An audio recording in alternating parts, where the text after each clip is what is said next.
subscribe.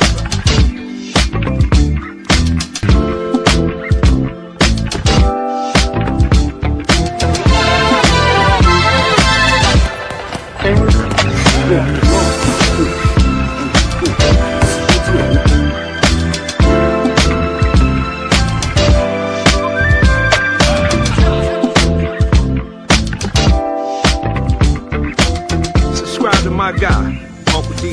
Tell him Big Bass sent you. Dennis Spurling. I'm an attorney here in Houston, Texas. An advocate for black men, largely because I am a black man. I'm a black father. I have black sons.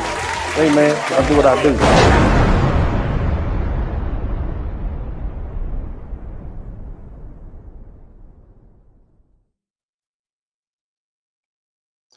Hey, what's up, everybody? Welcome to the broadcast. Shout out to everybody in YouTube land. I hope you guys are having a great and wonderful day. My name is Dennis Spurling, and this is the Dennis Spurling podcast.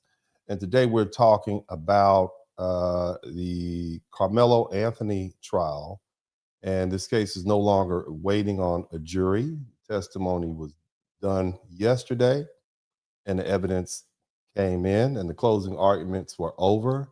And today, June 9th, 2026, a Collin County jury found young Karmelo Anthony guilty of murder in the fatal stabbing of Austin Metcalf. Big shout out to my man B Hunter, the spot. Welcome, everybody. You probably are going to learn a lot today, and I hope that my audience, we will be able to learn from this and govern ourselves accordingly moving forward. Conflict happens, but there's a way in which you have to handle yourself in this society. Now, big shout out to Willie D. I spent a lot of time with him today doing the preliminary lead up to this, man. He and I had a great back and forth, two grown men. On many things we agree, but some things we vehemently disagree.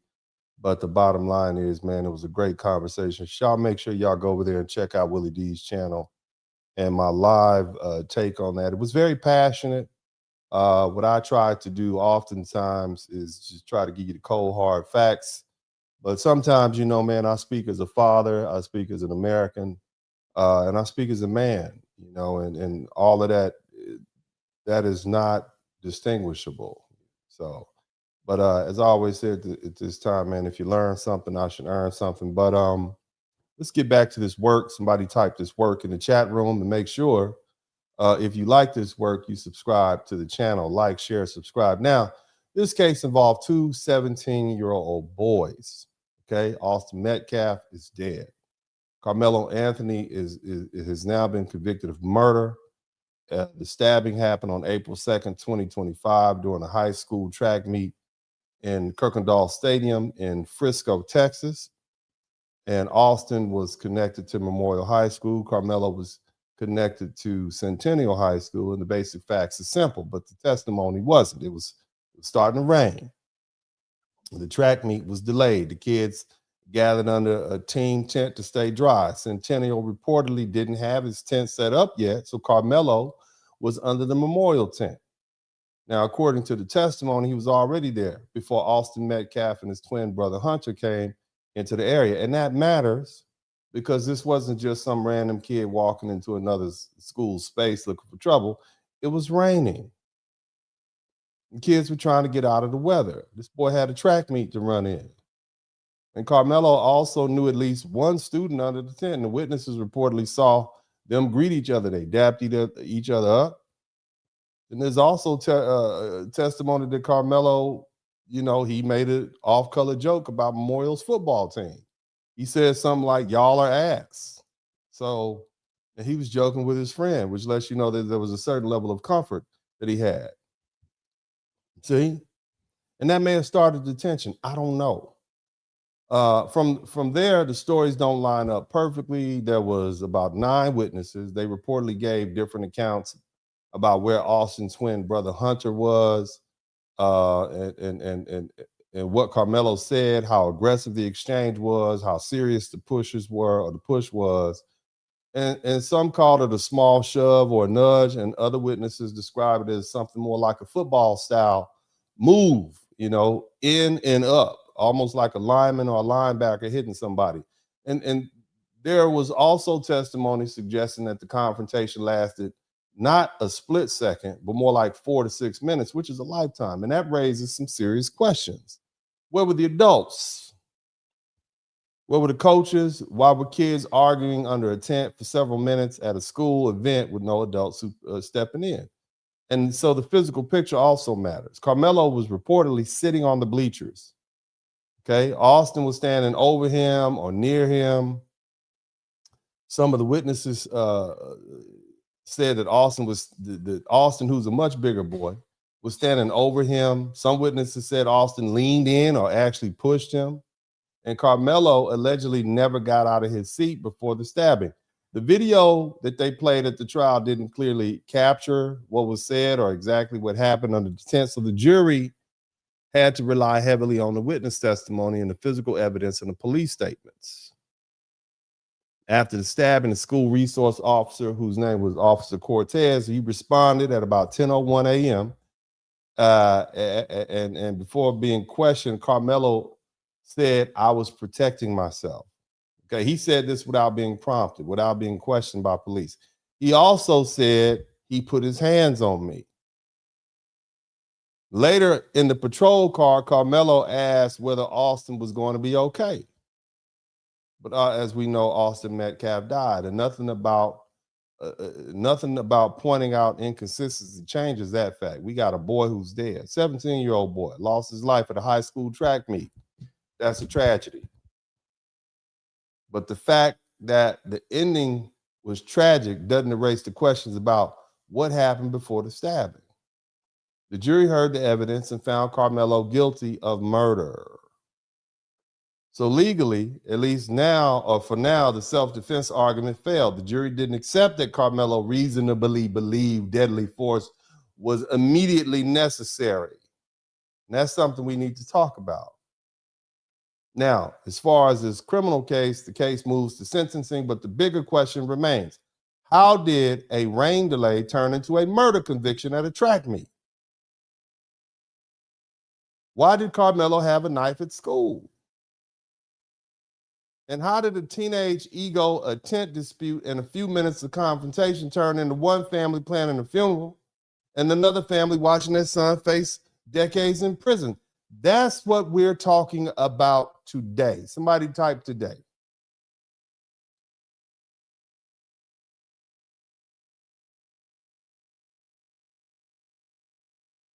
Now, let's talk about how the jury got to the murder conviction. Everybody seems to be confused about this other than the prosecutor, the judge, and the defense lawyers. If you don't think they had a pretty good idea what this jury was going to come back with ahead of time, you don't understand the practice of law. Yes, the case had race involved. There was public pressure. And they had emotion all over it. Karmelo Anthony is black. Austin Metcalf is white. The jury had no black jurors. And that matters socially. But legally, the question for the jury was simple. Was this murder, manslaughter, or justified self-defense? The jury came back with murder. So what does that mean?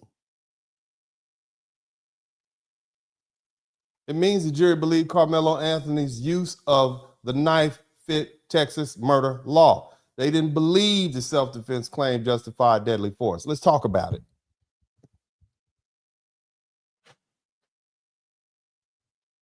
Under Texas Penal Code, Section 19.02, murder doesn't only mean a person planned to kill somebody. A person commits murder if he intentionally or knowingly causes another person's death. But a person also commits murder if he intends to cause serious bodily injury and commits an act clearly dangerous to human life that causes death. The second part is important. Listen. The state didn't necessarily have to prove Karmelo woke up that morning planning to kill Austin Metcalf. The state could argue that once Karmelo pulled a knife and used it during a confrontation, he either knowingly caused death or intended to cause serious bodily injury through an act clearly dangerous to human life. A knife to the chest is going to be treated as an act clearly dangerous to human life. And Austin died. And that's how the jury gets murdered. Now, some of you all may not understand murder, capital murder, manslaughter, so we're going to kind of talk about that a little bit. You're going to learn something. Capital murder wasn't an issue. It wasn't an issue. Austin was 17. This wasn't a robbery. Karmelo wasn't trying to kidnap him. It wasn't a murder for hire. It wasn't murdering multiple people. That's not what we're doing. And under the Texas capital murder law, you need one of those aggravating circumstances. So this was never really a capital murder case at all. It was a murder case with manslaughter, and self-defense is the major question. Now, manslaughter. This was a possible lesser option. Now, like most states, Texas has something in its penal code, 19.04. Manslaughter means recklessly causing another person's death. That's where the jury could have said he didn't mean to kill him. He acted recklessly. He pulled a knife in a stupid, emotional, chaotic moment, and the kid died. But the jury didn't do that. They didn't land on manslaughter. They landed on murder. And that tells me the jury believed this wasn't just reckless. The jury believed that the use of the knife crossed the line into intentional or knowing conduct, or at least an intent to cause serious bodily injury through an act clearly dangerous to human life. And I think we all can agree putting a knife in somebody's chest is contemplated to cause serious bodily injury to a human being. Now, I want to dig a little deeper into self-defense, because that's where the case was really fought. Karmelo didn't take the stand. That's the first thing you understand. And to be clear, he didn't have to. A defendant can raise self-defense without testifying. His lawyers could use witness testimony, physical evidence. They could use size difference, the fact that Karmelo was sitting, the fact that Austin was standing. Okay, they're going to look at who touched who first. But they're also going to look at Karmelo's statements after the incident. Shout out to Juan Jeezy. So the defense could point to Karmelo allegedly saying, I was protecting myself. He put his hands on me. They could say Austin was bigger. They could say Austin was standing over him. They could say Karmelo was sitting down the whole time. They could say Austin put hands on him first. They could say Karmelo felt surrounded. But see, the problem is because Karmelo didn't take the stand, he couldn't say that. It might have been enough to raise a self-defense. They can argue it in a closing statement. But raising a self-defense isn't the same as winning a self-defense argument. And that's where the defense failed. Now, we can hindsight this thing because that's, hindsight is 20/20.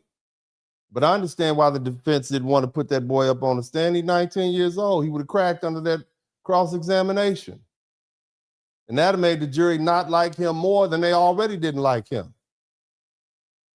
Now, I want to explain something very carefully to you. I want y'all to listen to me because there's a lot of ignorance on the internet right now. We're going to talk about ordinary self-defense. Somebody type ordinary in the chat room. Ordinary. Pay attention. The Texas Penal Code, Section 9.31 covers ordinary self-defense. Most of you all who live in the United States, there's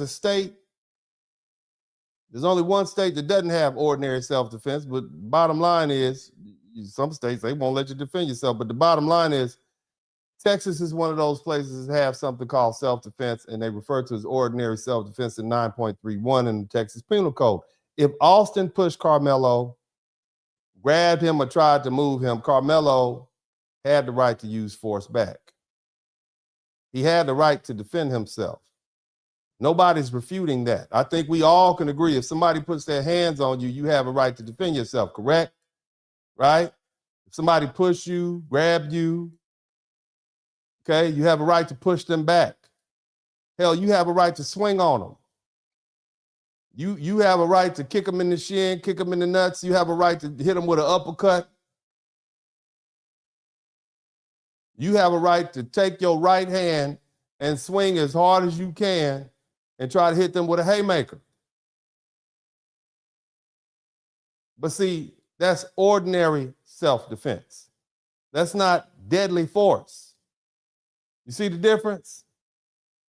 See, when we go to the Texas Penal Code, section 9.32, it says deadly force is justified only if the person would already be justified in using force under section 9.31. In other words, you can already use ordinary force, okay? But in addition to that, you have to reasonably believe deadly force is immediately necessary to protect yourself against unlawful deadly force. In other words, they're using deadly force against you. And you can use deadly force to prevent serious crime like murder, aggravated kidnapping, SA, aggravated SA, robbery, or aggravated robbery. See, that's the legal problem. Are y'all listening? Let me run this down to you. The self-defense argument failed because Texas treats regular force and deadly force differently. Where was the deadly force coming from Austin? Where was the deadly force coming from Austin Metcalf? Huh? He pushed him. We can agree, right? He pushed him. But where was the weapon? Where was Austin's knife? Where was Austin's gun? Where was his baseball bat? Where was the evidence that Karmelo was about to get killed or suffer serious bodily injury as he sat there in that stadium in a rainstorm with a whole bunch of other people under the tent? That's what I'm trying to understand. And that's why the jury rejected the self-defense argument, because there was no deadly force. Yeah, somebody put their hands on you. Yeah, I get that. But you can't haul off and bust a cap in them, can you? Because somebody pushed you. You can't stab them because somebody pushed you, can you? Is that what we are? I'm just asking questions. Somebody type just asking questions. Because, see, the question is not whether or not Austin Metcalf was wrong. He was wrong for putting his hands on that other little boy. Keep your hands to yourself. Keep your hands to yourself. I get that. Austin was wrong. He put his hands on Karmelo first. I get that. That's easy. He pushed him. Hell, he tried to jack him up like a football player. I get that. He tried to forcibly remove him out the tent. But see, here's the problem. Under Texas law, that doesn't automatically justify the use of deadly force. You can't stab somebody because they pushed you. This is not somebody getting stomped out by 5 people. Karmelo wasn't on the ground getting stomped out till he was damn near unconscious. This wasn't some grown man attacking a child in an alley in the Bronx at 2 o'clock in the morning. This wasn't South Central LA in the 1990s and somebody surrounding you because you made a wrong turn to the Jordan projects. This is a high school track meet in suburban Frisco, Texas. Wide open, daylight, stadium full of kids and coaches and tents and witnesses and grown-ups. 2 17-year-old kids from different schools. One boy may be a little bit bigger. One was sitting down. One put hands on the other one. But this is a fist fight. Because, see, what the jury had to decide was whether this justified pulling a blade and using deadly force. And they said, no, you don't have to like me. I'm telling you what the jury said. And if you, in the word to the wise to be sufficient, if you find yourself in a situation,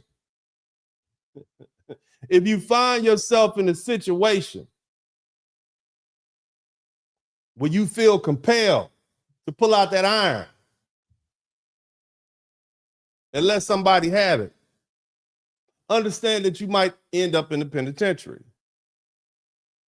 Especially if they've done nothing more than insult you or put their hands on you, something like that. I'm just giving you that word. I'm giving it to you. You don't have to like what I'm saying, but you better talk to your kids. You better talk to your children. You better talk to your man. You better watch it. You better control yourselves. You can't escalate like that. And here's another one. Somebody type, stand your ground. Stand your ground. The no duty to retreat argument, that failed too. Just like many other states down south, Texas law does say that in certain circumstances, a person doesn't have to retreat before using force or deadly force. But no duty to retreat doesn't mean you get a free license to kill somebody. You still have to meet the deadly force standard. You still have to reasonably believe force is immediately necessary. That's why Karmelo's not testifying probably mattered. Think about it. Now, he didn't have to take the stand. I'm gonna say that again, and we're all innocent until proven guilty. I understand why the defense lawyers didn't. I know why criminal defense lawyers don't want to put their clients on the stand in criminal cases, especially murder cases. But without that testimony, without that clear view showing exactly what happened under the tent, the jury never heard from him. They didn't hear him explain. He didn't get a chance to say, this is what I saw, this is what I felt, this is what I believed. I was about to suffer death or some serious bodily injury. He didn't get up there and say, yeah, you know, these dudes surrounding me. I know this boy's got a reputation. They know jujitsu. None of that. Bottom line is, weighing all those factors, I believe I needed to use my knife to protect myself. He didn't say that. Instead, the jury had to piece his fear together from witness testimony and police statements in the scene. And apparently that wasn't enough, was it? I mean, look, this is a schoolyard fight. This is not a deadly force situation. Austin didn't pull a gun. He didn't pull a knife. Karmelo wasn't beaten unconscious. He wasn't broken and bleeding. He wasn't getting packed out. This is a teenage confrontation under a tent at a track meet, man. It was Karmelo that escalated ordinary force to deadly force. That's how the jury got to murder. You don't have to like what I'm saying, but it is what it is. You want to know what happened, or you want me to tell you, you want me to say something to make you feel good? Somebody type feel good in the chat room. Y'all want to feel good, or you want the facts? Shout out to the Reparations Perspective. Shout out to Inspirational Truth. You want to feel good? Everybody want me to make them feel good. If you want me to make you feel good, type feel good in the chat room. I want you to make me feel good. I'm not going to make you feel good over here. That's somebody else's page. It's not what we do here. We tell the truth over here. We're going to be honest over here. Hopefully this will save some of y'all lives.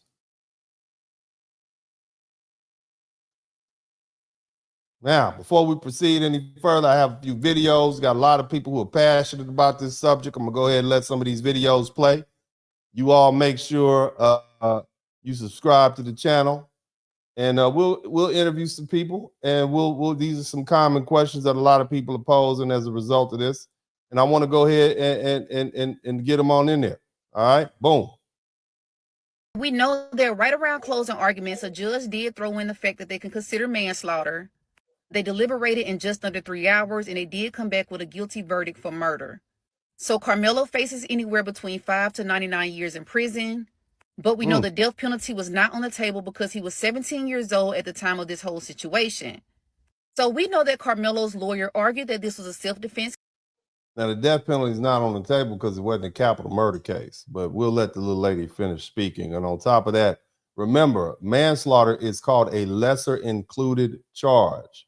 You got murder, manslaughter, etc. Okay, these are lesser included charges.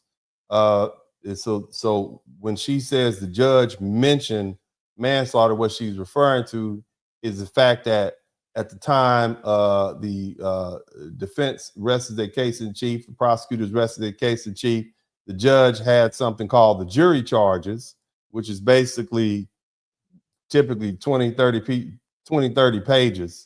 And the judge literally reads all the jury charges to the jury. And that's the law. At the beginning of each voir dire, at the beginning of each case, one of the questions that they ask the jurors is whether or not you can tell the truth. Matter of fact, voir dire, which I believe is the Latin word, it stands for speak the truth. And so, you know, you're supposed, and this is when the jury is selected, you're supposed to speak the truth. And one of the questions they ask you is, can you follow the law? And so one of those things is, hey, if you find this person not guilty of this, you have to consider manslaughter. So that's what she means. But let's continue listening. This case, and Karmelo feared for his life after a confrontation between him and Austin Metcalf. The prosecutors argued that they did not believe that Karmelo actually feared for his life. Now, there are crowds gathered outside of this courthouse, and tensions are expected to rise. Now, also, from what I'm gathering, sentencing will also occur today. Now, you guys, I know there's been a lot of back and forth when it comes to this case, but I'm very curious, what are your thoughts? Do you believe this was a self-defense case, or do you believe the jury got it right?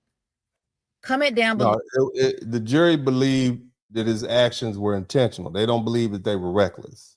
That could have a lot to do with the fact that where he was struck, boy was struck in the chest and bled out. That could be due to the fact that, you know, some of the things were said ahead of time. But that's not what the jury believed. Let's keep listening. Guilty of first-degree murder. A lot of people were mad. No. Again, in Texas, a lot of people are confusing some things. It's just murder, not first degree. It's just murder, capital murder, manslaughter. Okay, let's keep listening. Well, it's official. Karmelo Anthony was just found guilty of first-degree murder. A lot of people were mad at me for saying that he was going to probably be found guilty, and all I did was go on CBS.com and read all of the court updates. But I didn't even need to do that to understand that he was guilty in this scenario. It's almost like I understand that you can't bring a knife to a school sporting event and then use that knife to kill someone else. Yeah, that's another thing. The defense, and because the young man didn't take the stance, somebody typed the knife. Have you the knife? How do you, if you're sitting on the jury, one of the questions is, well, why did he have a knife? Why did he have a knife in the first place? That seems like one of the most obvious questions. Shout out to J Day. Why did he have the knife? Now, when you review the Frisco school district policy, they specifically say you're banned from having a knife on campus. And because Cockendall Stadium is part of that school district property, he wasn't supposed to have the knife. Now, there was an expert that testified on behalf of the defendants who came in and said the knife was legal, i.e. possessing the knife, which was somewhere between 2 and 3.5 inches long. It was a legal blade. It's not like it was a 5-10 inch blade. It was a legal blade, but having that knife on campus, one of the students having that knife on campus in itself was a violation. So he shouldn't have had it in the first place. Okay, you shouldn't be bringing weapons to school in the first place. Can the grown-ups agree with that? I know it's a lot of emotional people here that are angry because, you know, you see this as black and white, and clearly it's black and white. It's a race issue involved, but at the end of the day, can we agree that he shouldn't have had a knife on campus? Can we agree to that? Can we agree that we don't want our children bringing weapons? We don't want our children or anybody else's children bringing knives and guns and dangerous weapons to the schoolyard? Can we agree with that? Here's another one. Can we agree as a parent? I'm a parent. My kids attended Texas schools. When I send my son to a track meet on a Saturday morning, I don't expect him to come back to me in a body bag. Is that a reasonable expectation? Let me give you something else. If I send my son to a track meet on a Saturday with the rest of the good kids, I don't expect to get a phone call from the jailhouse 2 hours later saying he caught a murder charge. Can we agree that that's extreme? So if we can agree that both of those things are extreme, then we have to ask ourselves as society, what went wrong? We have to ask ourselves that question, okay? So I'm gonna leave it at that. Let this gentleman get back to speaking. It was really super simple to understand from day one. Super simple. All right, let's move on to the next. This gentleman's an attorney, apparently. Let's see what he This has to young say. man right here has been convicted by a jury by way of a verdict of red rum. This case draws a lot of parallels with another case that is trending in social media, Chud the Builder. Depending on which perspective you have. Now, all the people who are angry that the self-defense didn't work for Karmelo Anthony, all the people who are angry and you think it's unfair that the self-defense didn't work for Anthony, Karmelo Anthony, it's probably not going to work for Chud the Builder either. It's an imperfect defense. It's an imperfect defense. Okay? Let's keep listening to what this gentleman has to say, because he draws some very interesting correlations between the two cases. Even though one is in Tennessee, the other one is in Texas, the law is generally similar, but it's not the same. Different juries, different jury pools, different judges, etc. But we'll keep listening. You have or which bias you have, you'll see it totally differently. But it's basically the same thing, an imperfect self-defense. You can defend yourself with proportional force. So if somebody is using non-deadly force on you, you can punch them, you can hit them, but you can't use deadly force like a knife or a gun. Chud, he's going to have the same problem. Yeah. Now, did you all hear what he said? Because I know y'all don't believe anything I say because I'm black. The minute I said, oh, he sold out. But the white man just told you the same thing I told you. Isn't that something? You have to use proportional force. There's a difference between ordinary force and extraordinary force or deadly force. You can't do that. You can't bring a knife to a fist fight and then say self-defense. Now, there might be some scenarios where if you're a 110-pound female, 5'1", and some 6'1", 210-pound dude is running up on you, and you pull out a pistol and you put 5 in them, that might be acceptable. But this is not the case that we have here, is it? It's not the case, is it? Right now, we got about 150, 170-pound 17-year-old versus another 17-year-old who's 6'1", 210. That sounds like a pretty good damn fight to me. I done seen a bunch of 170-year-olds take dudes much bigger than that down if they're good with their hands. They don't pull out a knife and stab somebody. You put them things up. You understand? I'm just saying. Maybe I'm old school at this point.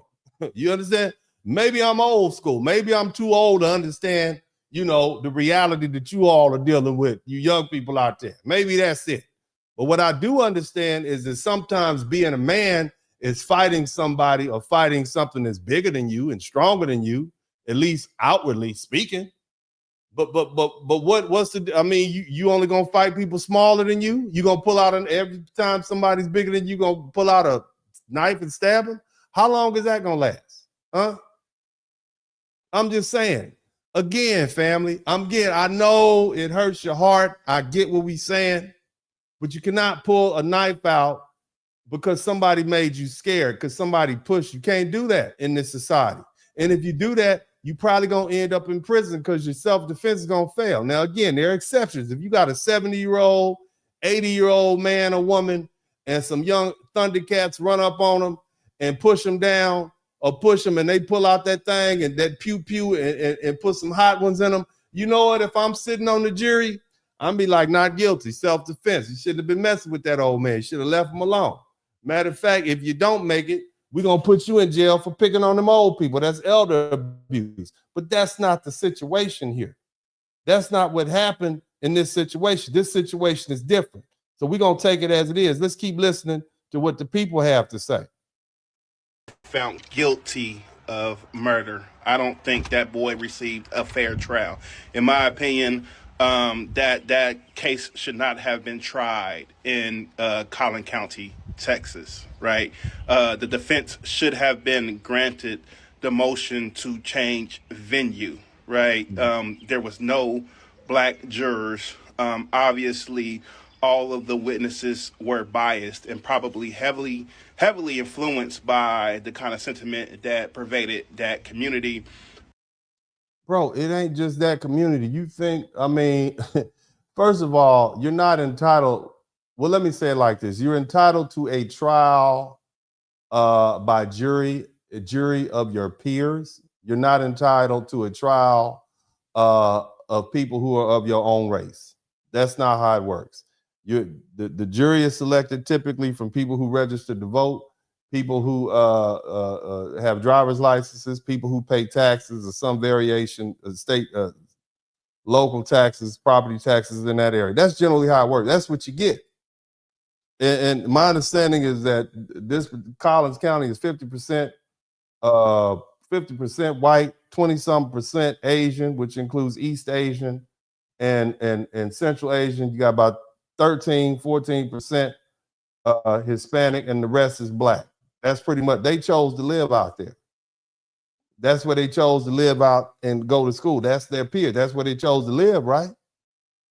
Right? It's not, I mean, you know, I guess we could argue he was just passing through, but he wasn't. And what I'm trying to point out to you is this is the judicial system. Where would you want to send them to South Dallas? Because here's the problem. That jury in South Carolina with that Rick Child case, what did that jury look like? Was that jury all white? Was that jury all Asian? Rick Child's an Asian man arrested and held in jail, who at that time was allegedly had shot a black boy in the back 130 yards away after chasing him. Those clearly weren't his peers, were they? But they found him not guilty.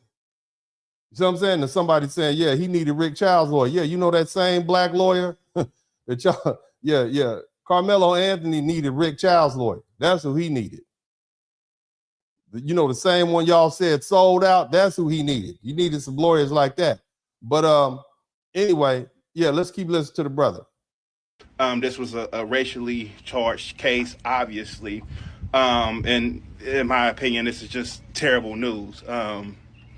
But even if the verdict would have went the other way, people on the extreme right, especially on the extreme right, was ready to make Metcalf a martyr, right? Because they are hell-bent on starting some kind of race war, some weird shit like that, man. But once again, just within a matter of... He already a martyr.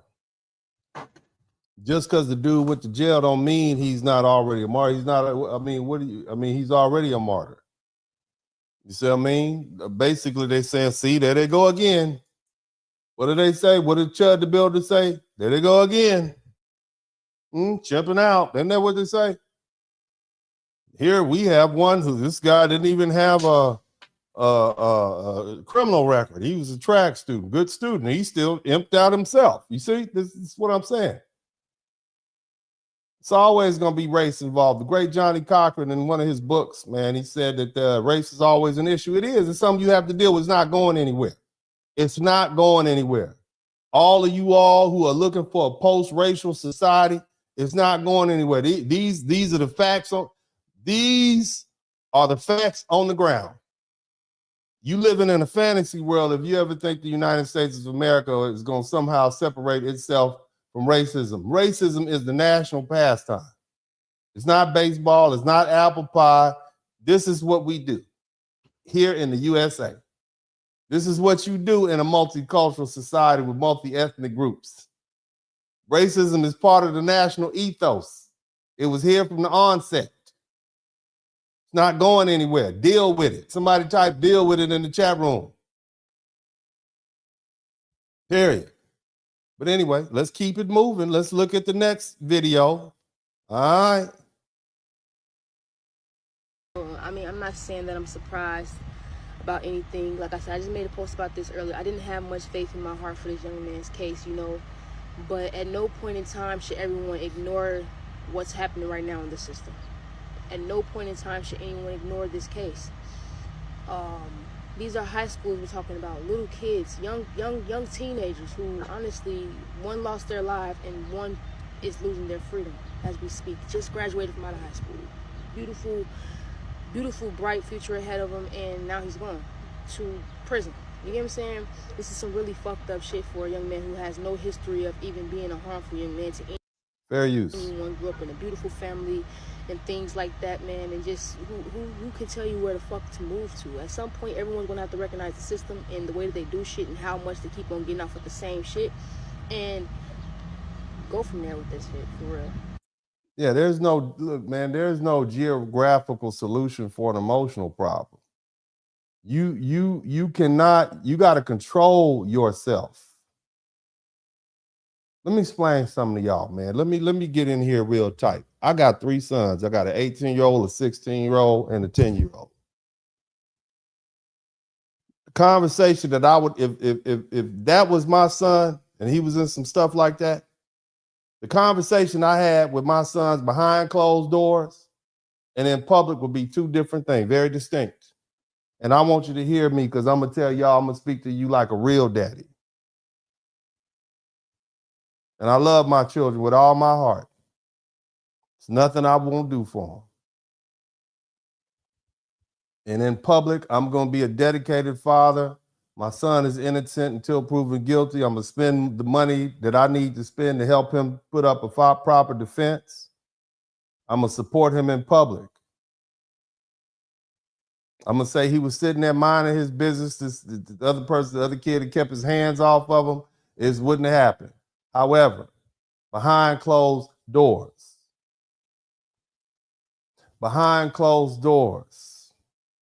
I'm going to have a whole different kind of conversation with him. I'm going to say, what the hell were you thinking?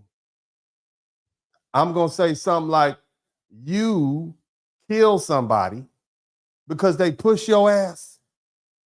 That's what we doing? Somebody pushed your ass. You ain't been pushed before. Your big dumb ass has killed somebody. Now you looking at basically you going to jail. You cost somebody a life.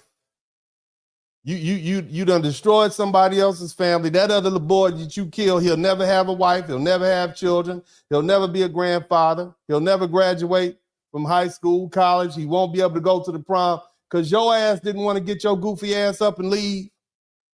Okay, if you didn't want to leave, your scary ass didn't want to, you that goddamn scared, you got to pull a knife out. You big and bad enough to pull a knife out and stab somebody, but it's that much harder just to steal off on them. Have you lost your mind? And I would say to each and every one of my other guys, are you crazy? And this is what you're doing? You kill somebody because they pushed you? Where they do that at?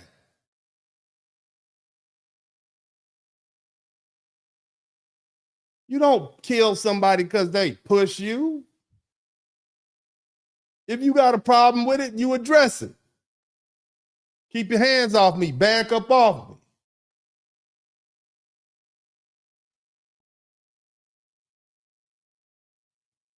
And if you don't like it, you hit their ass in the jaw so they learn their lesson. And some of y'all keep dwelling on the fact, oh, he was 200 pounds. What the hell does that mean? In the world of men, 200 pounds is not very big at all. 6'1", 200 pounds is not something I would even consider tall. That's pretty extra regular to me.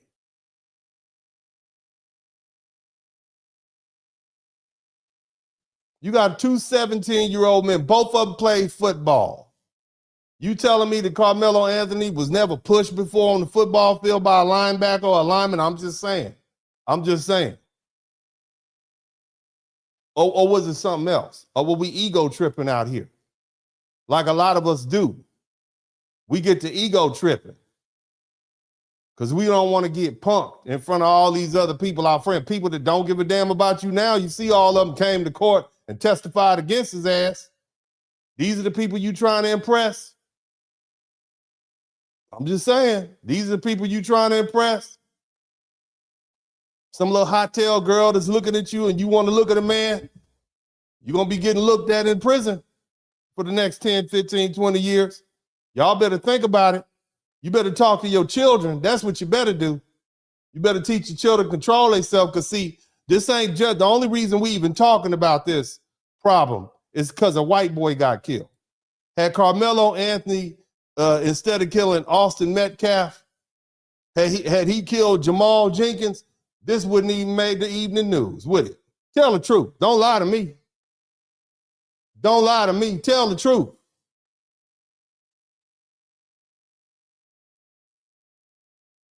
The only reason we talking about this problem because this boy jumped up and stabbed that white boy in the chest. That's why.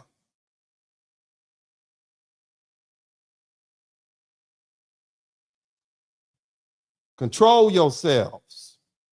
It's not that serious. How about that? How about we say that? How about instead of telling your children if somebody hits you, you hit them back harder? How about you say, why don't you try to avoid this conflict? Because you don't know where this is going to go. How about that? How about you don't want to throw your life away because somebody pushed you? How about you have more to live for than this little ego tripping that you're doing right now? You crash out. You throw your life away protecting a stadium seat. Not even a seat, a space on a bench. This is what you ready to crash out over that? I'm just saying, family. Y'all don't have to listen to me. Don't listen to me. Don't listen to nothing I say. You go ahead and teach your children exactly what you want to. And let's see how far that gets you.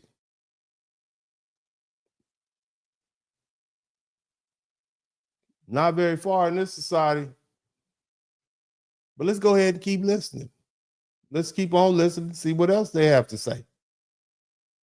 Came to a close and the verdict is guilty. Karmelo Anthony now faces anywhere between 5 to 99 years in prison for this. There is a crowd of people outside of the courtroom and the family is absolutely furious. There's word coming out from the courtroom that Karmelo visibly broke down and the family stormed out of the courtroom, and you can hear the screams and the crying, and it's just so fucking sad. My prayers are going out to this family, and my prayers go out to the Black community as a whole.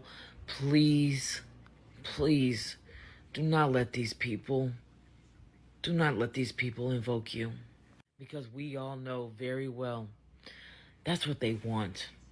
They want us upset, they want us angry, and they want us in the streets.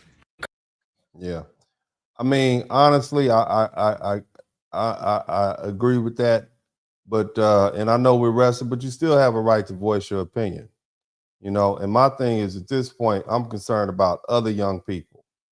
Because clearly, you know, you can't escalate like that, man.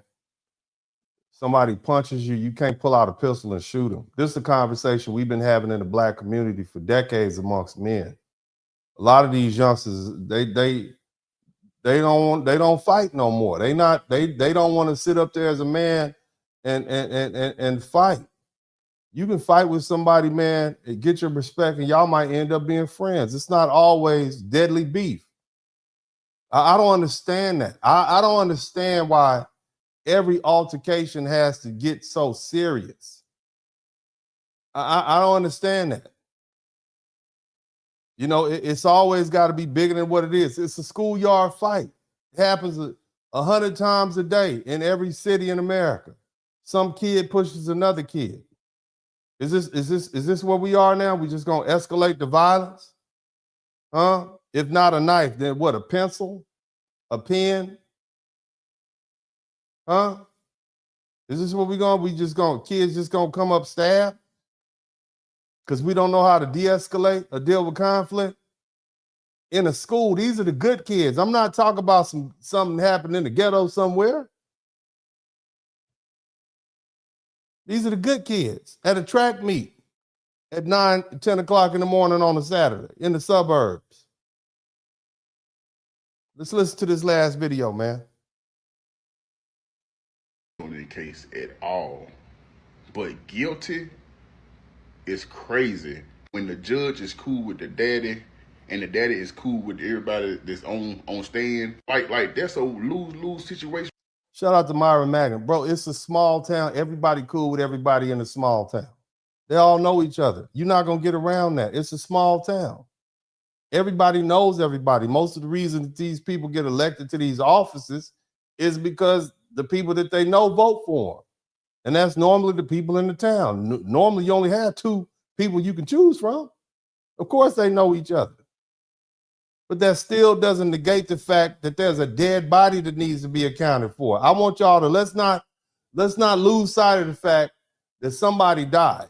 We're not talking about a theft of a car or somebody stole somebody's lawnmower or some kind of minor crime. We're talking about a murder case. It doesn't matter if that's not the type of conflict that's going to make that dead body erase. And folks just need to understand that. You can make all the excuses you want to, but Karmelo Anthony killed Austin Metcalf over a push. You can say whatever you want to, man. But it is what it is. Let's keep listening. Regardless, y'all could have told him that he was guilty last year. It's obvious that y'all were gonna say that he was guilty regardless, even if all the evidence shows that he was defending himself. They came up to him messing with him. You know what I'm saying? Man, look, shout out to Myron Mack. Nobody says that Karmelo Anthony didn't have a right to defend himself. Is that clear to you all? I want to make sure that's clear. Karmelo Anthony didn't pick the fight.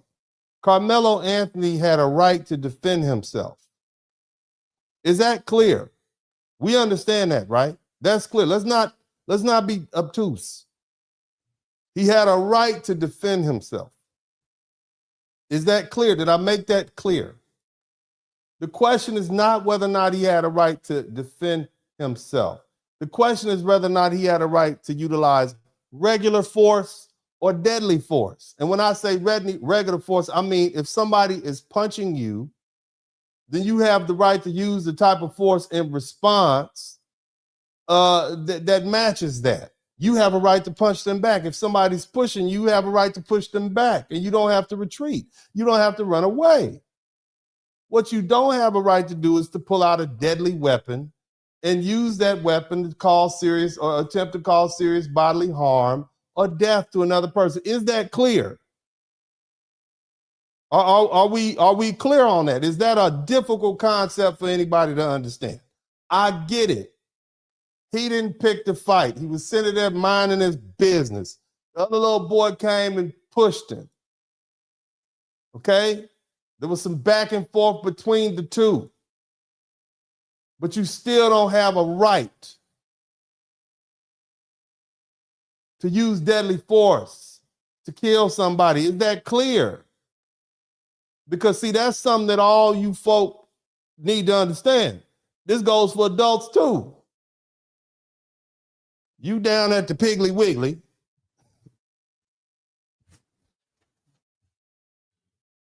You down at the Piggly Wiggly somewhere, getting neck bones and collard greens for Sunday dinner, and you got your hands on the basket, and somebody comes in and tries to take your basket away from you and push you aside. Did they give you a right to pull out that 380 and pop them in their cranium?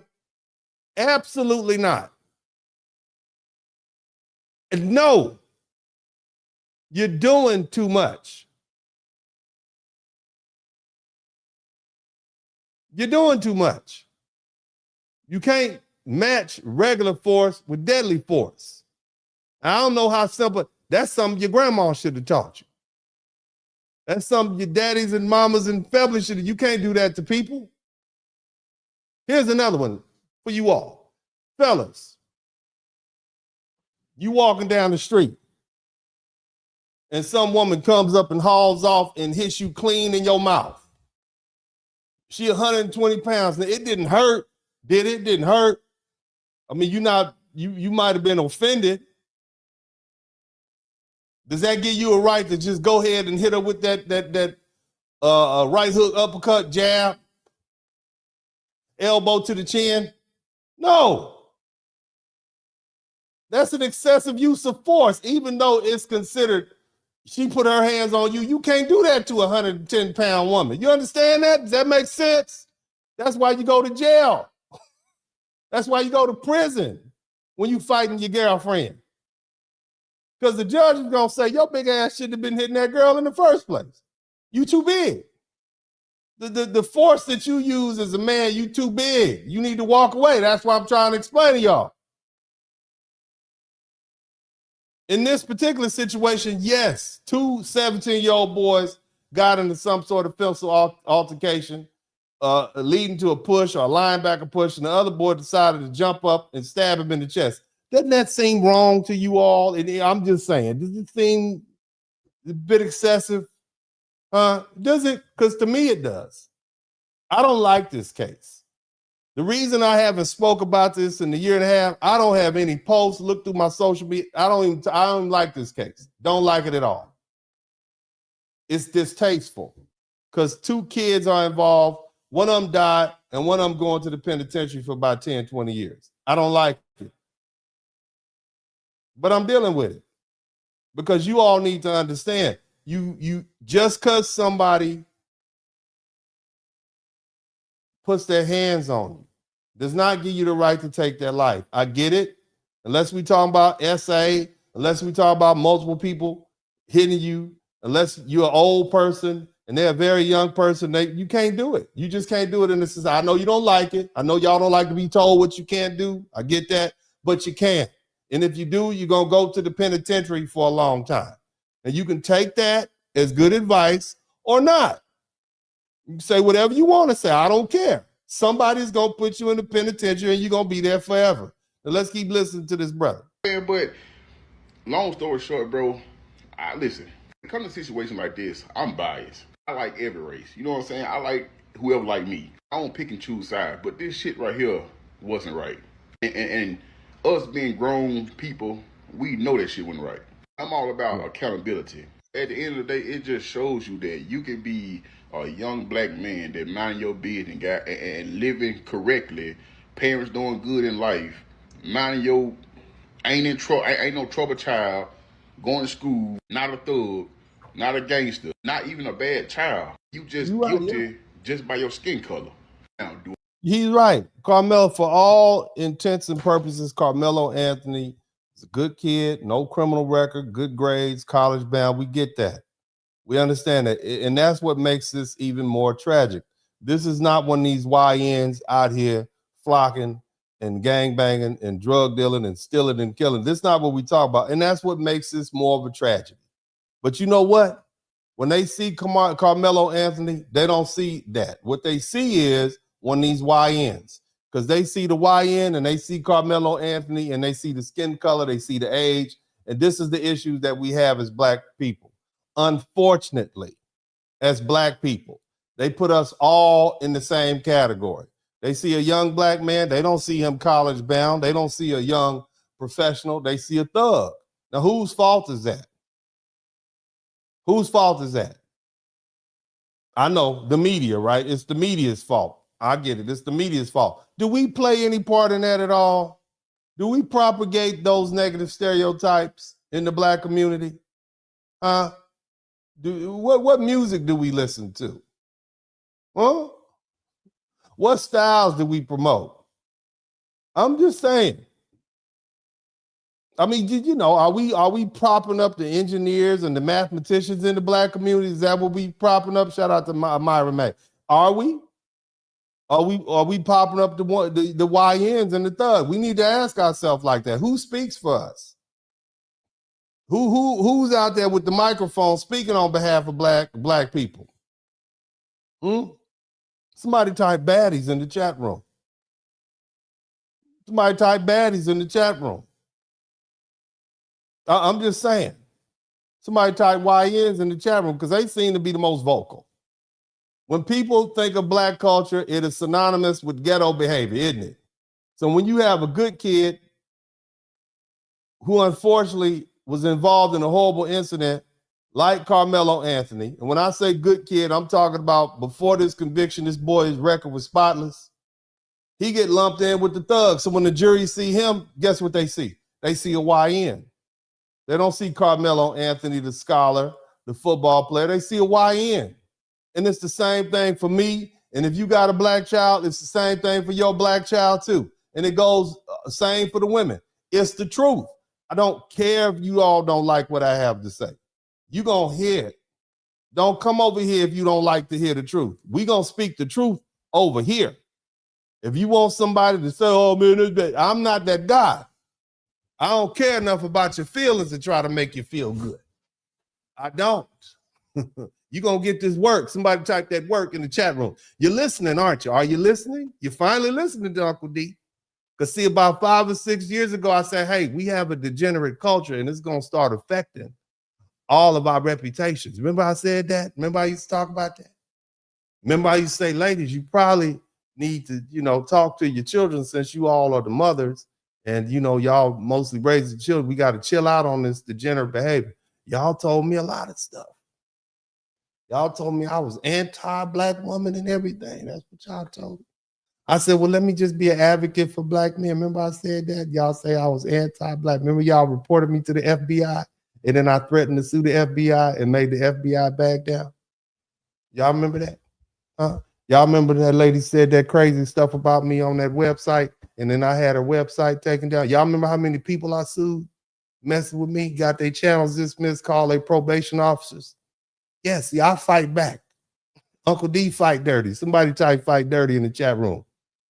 Yeah, this is what I've had to go through trying to explain to y'all that this is the eventual outcome if we don't get hold of our reputation. Little black boys are going to get shot in the back, running away from a situation that they ain't do nothing wrong.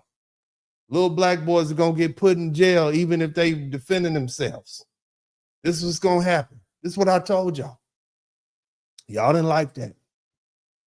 And so now, my question, are you ready to live? Because you can't run from it. It's still here. I'm still here. Okay? Are y'all ready to listen? Let's listen. Somebody type listening. Let's listen. Y'all ready to listen to old Uncle D while I'm still willing to talk to y'all? I could be in my backyard enjoying my garden, but I'm not. Now, with all that said, we started off, Karmelo Anthony's been found guilty. And we talked about why the jury rejected the self-defense. And we talked about the legal stuff. But now we got to talk about the historical stuff. Are y'all ready to learn something? Huh? Because see, let me say this. Okay, let's be honest, right? Let's be honest. All right. I know because y'all like, Uncle D, you sold out. You saw, I know. I get it. You not defending, I'm not pro-black. Uncle D is not pro-black. I'm not one of those guys. I'm not going to make you feel good. I'm never going to make you feel good. But I'm going to tell the truth. And to all you right-leaning black people, I'm not with you either. Okay? I'm not one of those racism doesn't exist people. I'm not that guy. Not at all. Okay? Because see, I know this. If the roles were reversed and you had a 6'1", 210 black man who tried to jack up a little small white boy sitting on a bench in a rainstorm under a little tent, right? And the white kid jumped up and stabbed him in the chest. Okay, right? After the black kid pushed him like a linebacker, guess what? Society would have seen that as justified. Yes, it would. They would have said, well, where was he supposed to go? He was just sitting there minding his business, and the big black kid came over and put hands on him. He was defending himself against some bigger, a big black person. That would have been, and the underlying sentiment would have been, you know how those people are. They would have said the black kid was what? Chimping out, being aggressive, acting like a threat. Then they would have said, usual suspects. The little white boy would have had if Karmelo Anthony's real name was Carl Smith, he have $1 million GoFundMe right now for his defense. He wouldn't even went to jail. He'd have enough money to get a damn master's degree at Harvard by now and invest in ChatGPT, which is about to go public. See, what I'm saying is, either way, the court of public opinion would have justified this little white boy stabbing a 210-pound black kid for picking on him. That's true. I'm telling the truth. And that's where the historical racism comes into place. Because when the person defending himself is white, people understand fear. They understand size difference. They understand being cornered. They understand being picked on, and pushed and physically handled by someone bigger. But when the person defending himself is black, suddenly everybody wants to slow the facts down. Hold on. They want to sanitize the physical contact and act like the black kid was supposed to just take it. You see? You understand? See, black people aren't treated like we have the same right to defend ourselves. And I'm not just talking about physical self-defense. I'm talking about defending our dignity, our humanity, our families, our communities, and our right to exist without being degraded. That's why people love to say the N-word. They want to say the N-word, right? And what do they say right after that if you say something about it? Huh? They say it's just a word. They say it's just a word because they want the freedom to insult black people without consequences. They want to use the word degrading racial, this insult, this racial insult, one of the worst words in American history, and then they want to control how black people respond to it.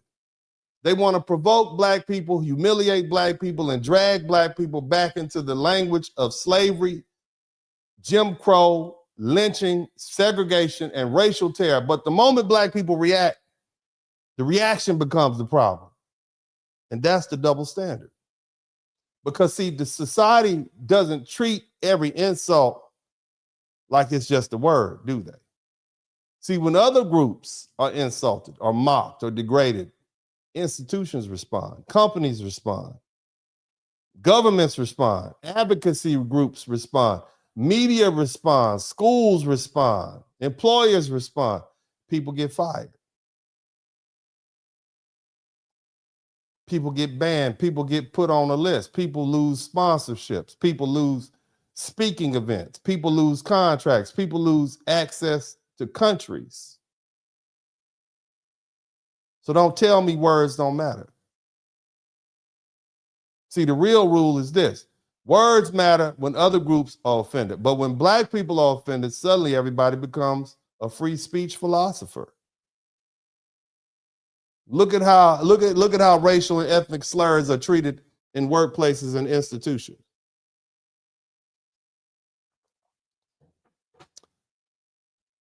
The EEOC says racial harassment, it can include racial slurs and offensive remarks and derogatory comments based on race, color, ethnicity, or national origin. And that means words can help create a hostile environment. So when people use slurs against Asians, y'all have heard those slurs, whether they're Japanese or Chinese. When they use them against Hispanics and Arabs and Jewish people or any other group, the law doesn't simply say, relax, it's just a word. The law recognizes that words can be part of discrimination and harassment. Look at the anti-Asian slurs like the terms like Jap or Chink or Chinaman. That language caused serious consequences. In 2012, ESPN fired an employee and suspended another one after the chink in the armor headline was used in connection with Jeremy Lin. For you all who don't remember him, he's a basketball player of Asian descent. One of the first and most prominent, one of the most prominent. You understand? They got rid of them. In 2014, the Miami Dolphins, they had a bullying investigation and included allegations that players used slurs like Jap, Chinaman, and Chink against a Japanese assistant trainer. So society clearly understands that racial slurs aren't harmless when other groups are targeted. And we want to talk about anti-Semitism. When people offend Jewish organizations or repeat anti-Semitic ideas, groups like the Anti-Defamation League, they don't just shrug that and say it's just a word.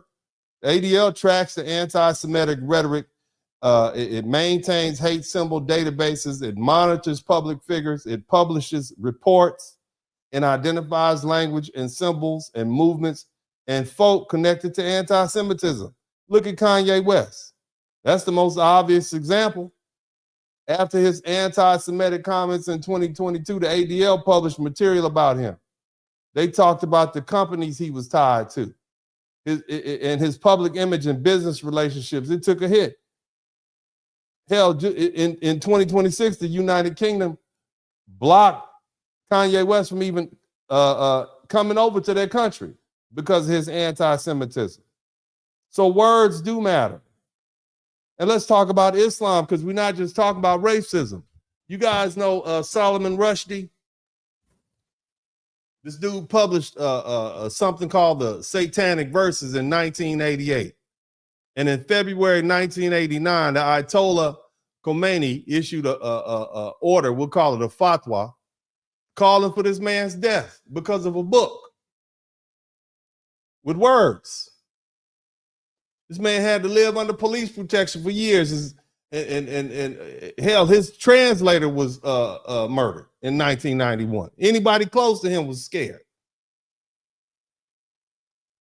His other translator in Italy and Norway were attacked. Rushdie himself was attacked on stage in New York in 2022. I'm not justifying any of that violence. I'm just saying the world clearly understands that words can create massive consequences depending on how you use them. Look at this. Then there was this cartoon about Muhammad. It's called the Muhammad cartoon. This 2005, this Danish newspaper, I forget what it's called, the Jylland Posten. They published this cartoon and it depicted the Prophet Muhammad, peace be unto him. I'm not Muslim, but I do understand that it goes against their religion to produce photographs of the Prophet Muhammad. But what that did was it set off global protests and in some places violence. In 2015, you had gunmen run up into these offices of what's called the Charlie Hebdo office in Paris after the magazine published cartoons of Muhammad. 12 people got killed. These are words and pictures. In 2020, a French teacher named Samuel Paty was beheaded after showing cartoons of Muhammad during a lesson about free speech in class. Again, I am in no way defending violence. I'm pointing out that society knows insults, knows that insulting people, sacred identity is going to cause an explosive response. So why is it that Black dignity, why is that the only dignity that everybody wants to debate? Why is it that we have to have a question about why these other people shouldn't use the N-word? Why is it that when someone attacks Jewish people, people understand why the ADL responds? When somebody insults Islam or the Prophet Muhammad, peace be unto him, people understand the Muslim outrage. They tell you don't do it. When somebody comes up with an anti-Asian slur, people understand why it can cost someone a job. When somebody uses an ethnic slur for Mexicans or Arabs or Italians or Polish people or Chinese people or Japanese people, Vietnamese people, all these other people, right? Why do they understand that that insult has history and weight? But when it's Black people, everybody says it's just a word. That's the point. They don't say the N-word is just a word because it has power. They say it because they want Black people to have no power in response to it. They want the right to disrespect Black people and then demand that Black people respond politely. They want to throw the rock and then lecture us about how loudly we should scream. And this isn't free speech. That's social control. The N-word isn't just a sound. It's not just letters. It's the language of the slave auction. It's the language of the brutal slave plantations. It's the language of the lynch mob. It's the language of the racist police and employers and judges and teachers and neighbors and mobs that used to remind Black people that we were supposed to stay in our place. So when somebody uses the word against Black people, they're not just saying something offensive. They're reaching into history and they're pulling out a weapon. And then society tells black people we're not supposed to react. And that's the part I'm talking about. Black people aren't supposed to defend ourselves because society doesn't believe that black people have the same right to dignity or anger or fear or outrage, or other groups to be offended. And other groups get institutional protection. Other groups get advocacy organizations. Other groups get people banned and fired and canceled and investigated and disciplined or placed on a public watch list. But black people are told to calm down. And that's why the N-word example matters, because it exposes the rule. And the rule isn't that words don't matter. The rule is that words used against black people are supposed to matter less, because we're not supposed to have a self-defense. And if black people respond too strongly, let's say, for instance, you minding your business at the track meet, talking to your homeboy, and some white boy come up to you and push you, and you respond strongly by jumping up and hitting him in the chest with a knife, the whole conversation changes. See? Nobody wants to talk about the disrespect. Nobody wants to talk about the history of racism. Nobody wants to talk about the fact that there was a provocation. Nobody wants to talk about the fact that somebody tried to humiliate you. They only want to talk about your reaction. And see, that's how the caste system protects itself. It gives everybody else the right to be offended, but it tells black people to be mature. It gives everybody else the right to demand consequences, but it tells black people to walk away. It gives everybody else the right to defend their identity and their personhood, but it tells black people that our identity is too sensitive and too emotional, too angry, too violent, too political. So the N-word isn't just a word. You see?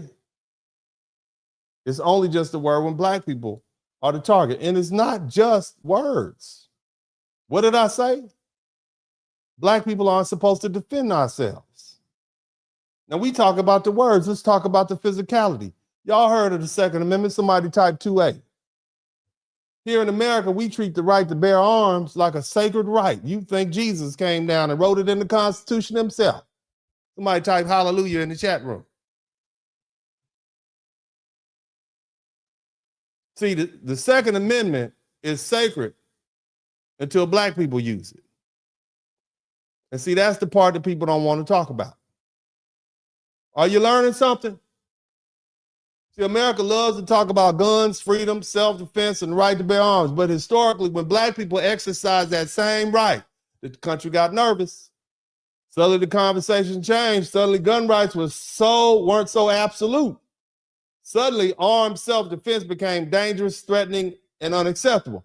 That's exactly what happened with the Black Panther Party in California. The Black Panther Party for Self-Defense was founded in 1966 in Oakland, California by Huey P. Newton and Bobby Seale. The whole point was that black communities were being over-policed, abused, and brutalized, and nobody was protecting us. So the Panthers decided they'd monitor the police. Somebody tried to keep an eye on them. They decided they'd keep an eye on them.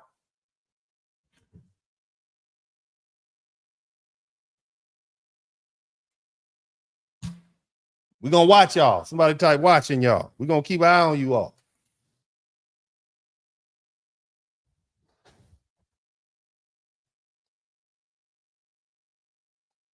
They followed the police, they observed the traffic stops in the black communities, and they watched how the officers treated black people in Oakland.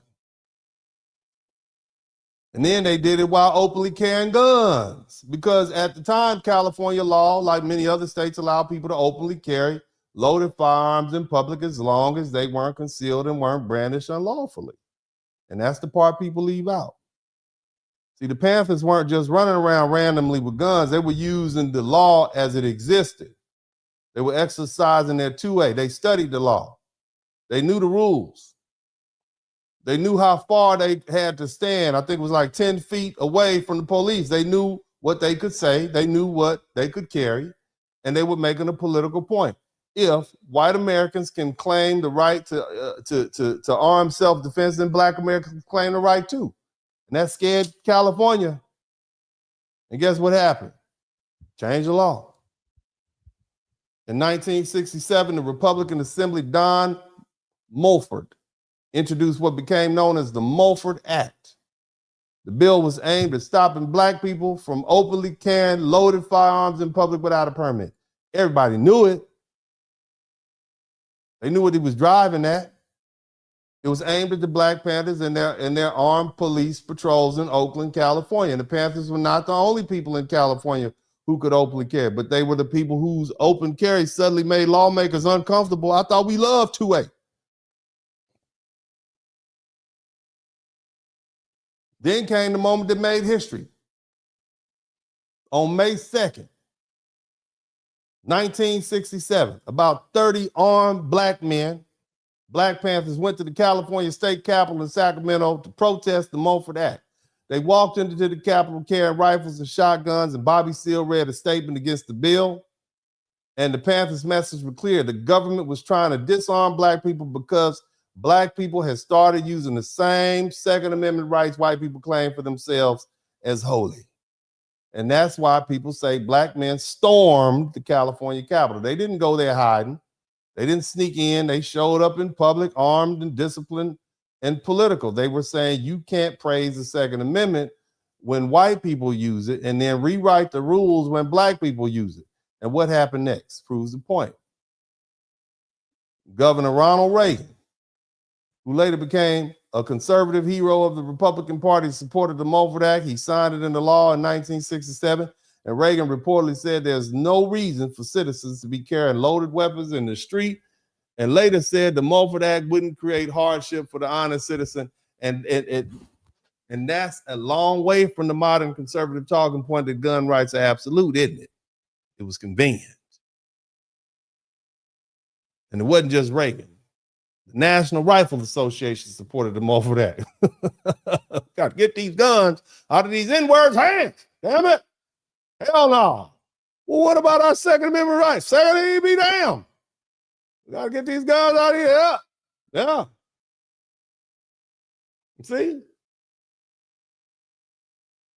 See, that lesson is hard to miss. Gun rights were treated differently when black people were the ones carrying the gun. So when people say the Second Amendment was gutted when black people showed up at the California Capitol, that's what they mean.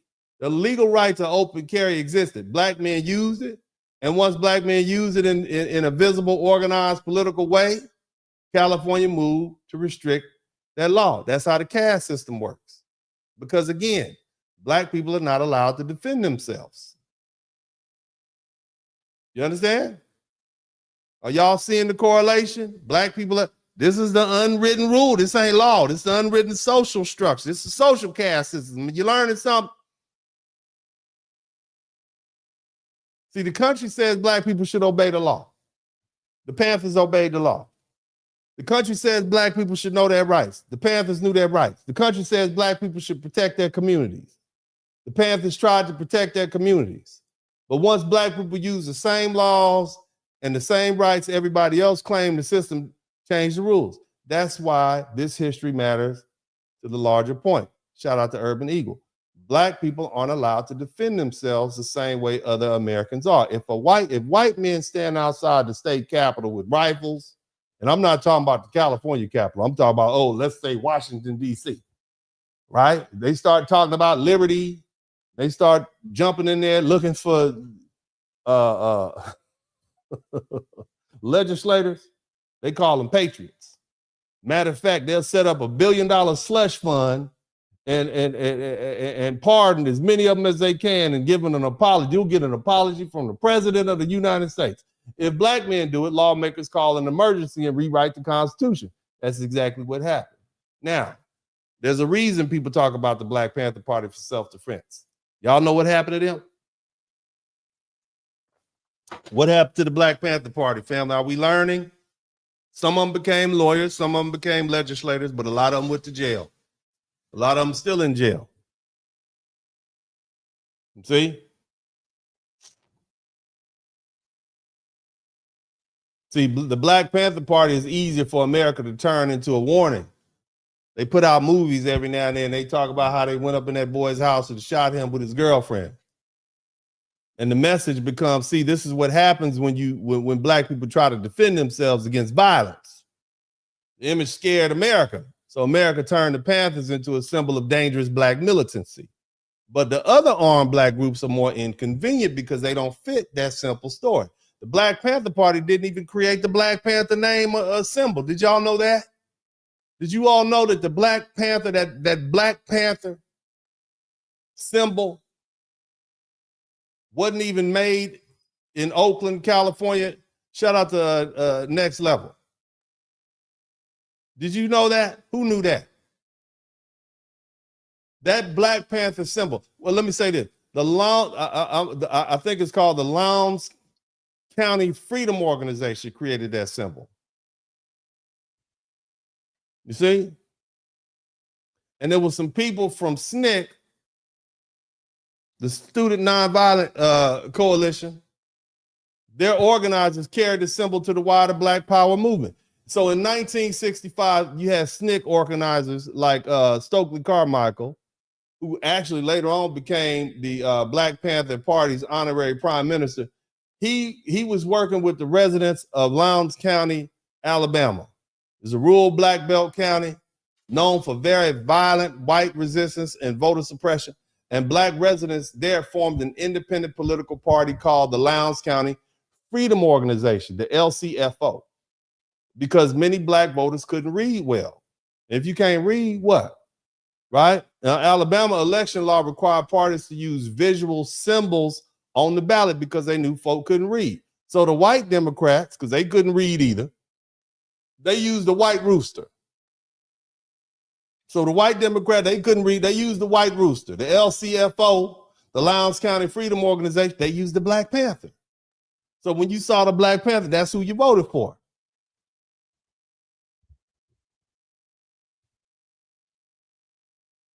SNCC own history says that the LCFO chose the Panther because as a local founder, a man named John Hewitt explained, the Black Panther doesn't bother anybody. Somebody type mind your business. The Black Panther is minding his business. But when you push, it pushed back. You see? And it finally comes out and it destroys whatever's in front of it. That was the message. Black people weren't looking for trouble, but they weren't helpless either. And see, that group used the Black Panther as a symbol of black political power and strength, dignity, and self-defense. And then Huey P. Newton and Bobby Seale and the Oakland Black Panthers, they later adopted that symbol and carried it into a different kind of movement. Now, again, you have other groups like that, the Deacons of Defense. Or really, it's called the Deacons for Defense and Justice. It was founded in 1964 in Jonesboro, Louisiana. And these were mostly black veterans, many of them men who served in World War II and Korea. Shout out to all my veterans. I haven't given you all a shout out in a minute. I wish we all would give more credit to our veterans. Our veterans have really helped push the civil rights, and they pushed Black America's progress to the forefront. It's the veterans. When you really start looking at American history, it's the black veterans and sailors and soldiers and Marines and airmen who have really pushed this country to respect us and honor us. Let's keep that in mind. Hand clap for the black veterans. Okay? But now, when I talk about the Deacons of Defense for Justice, these men had come home from war. They weren't interested in begging violent white men not to kill them. They believed in armed self-defense. What else would a soldier do? They protected civil rights workers. They protected black communities. They stood guard against the KKK. And they made it clear that if the law wouldn't protect black people had the right to protect ourselves. And that's why those groups are dangerous to the story America likes to tell. They never tell you about that, do they? Because they prove black people didn't just march and sing and pray and get beat up on TV. Black people also organized. Black people armed themselves. Black people protected our communities. Black people studied power, and black people defended ourselves. Because, see, the deacons didn't just talk about self-defense. They practiced it. And in many places, it worked. They weren't trying to overthrow the government. That's not what we were about. We weren't trying to start a race war. We weren't trying to We were just trying to keep black folk alive. What they were saying was, you're not going to bomb our homes and shoot up our cars and beat our people up and terrorize our kids and expect us to sit here and be helpless. That's all they were saying, period. And these men were former military, U.S. military, and they were disciplined, they were armed, they knew how to handle themselves. Many of them were members of the church. And so because of that, the white folk had to take them serious. They had to think twice. And that's the part America doesn't want to teach. See, the deacons of defense are not useful to the helpless black victim story that y'all like to listen to and people like to preach at you. So they're not useful to the story that says black people only survive because nice white people finally changed their heart. They're not useful to that story that says the civil rights movement was about singing and marching and praying and getting beat up by white folk and bit by dogs. See, the deacons remind everybody that nonviolence often survived because armed black men were standing somewhere real close by, making sure the Klan didn't come through and didn't get too comfortable. And that's why you hear about Martin Luther King, you hear about Selma, Alabama, and lunch counters and dogs and fire hoses. But you don't hear about armed black men guarding homes and patrolling streets and escorting civil rights workers and making sure white folk acting like terrorists understood that there was going to be some consequences. Somebody type consequences in the chat room. Huh?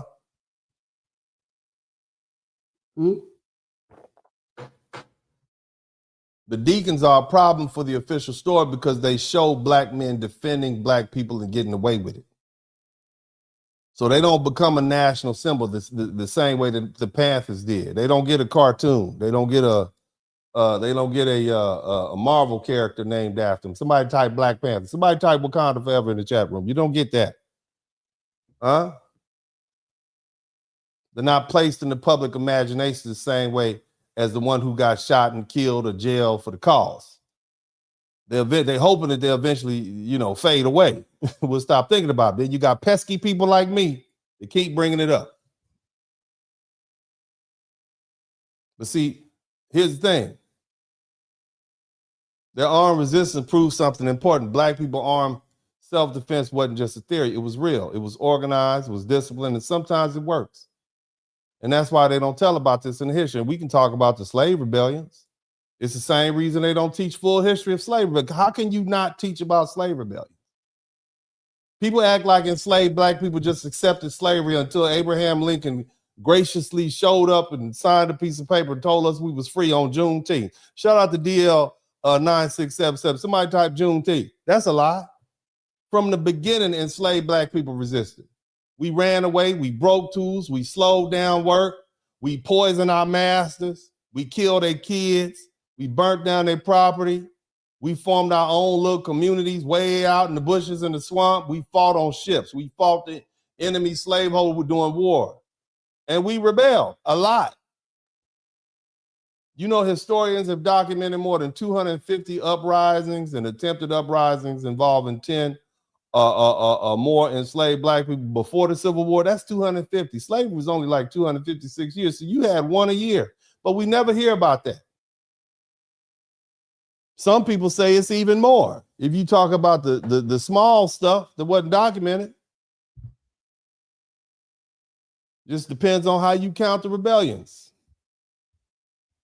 Conspiracies, attempted uprisings. So this idea that black people didn't fight back is false. Again, the whole reason Karmelo Anthony is on trial and the public opinion is so offended is because black people aren't supposed to defend themselves. And the reason they don't think we're supposed to defend ourselves is because they don't teach the history of black people defending ourselves in this country. We have fought back. In 1526, enslaved Africans rebelled at San Miguel de Guadalupe, one of the earliest European settlements, what later became the United States. In 1712, the enslaved Africans rebelled in New York. This is 1712. 1739, the Stono Rebellion happened in South Carolina. In 1800, the Gabriel Prosser was accused of planning a major uprising in Virginia. In 1811, the German Coast Uprising in Louisiana. It involved hundreds, something up to 500 enslaved black people marching to New Orleans. 1822, Denmark Vesey was accused of organizing a major revolt in Charleston. 1831, we know about Nat Turner and his rebellion in Southampton County, Virginia. That's not one isolated event. That's a pattern, 250 of those.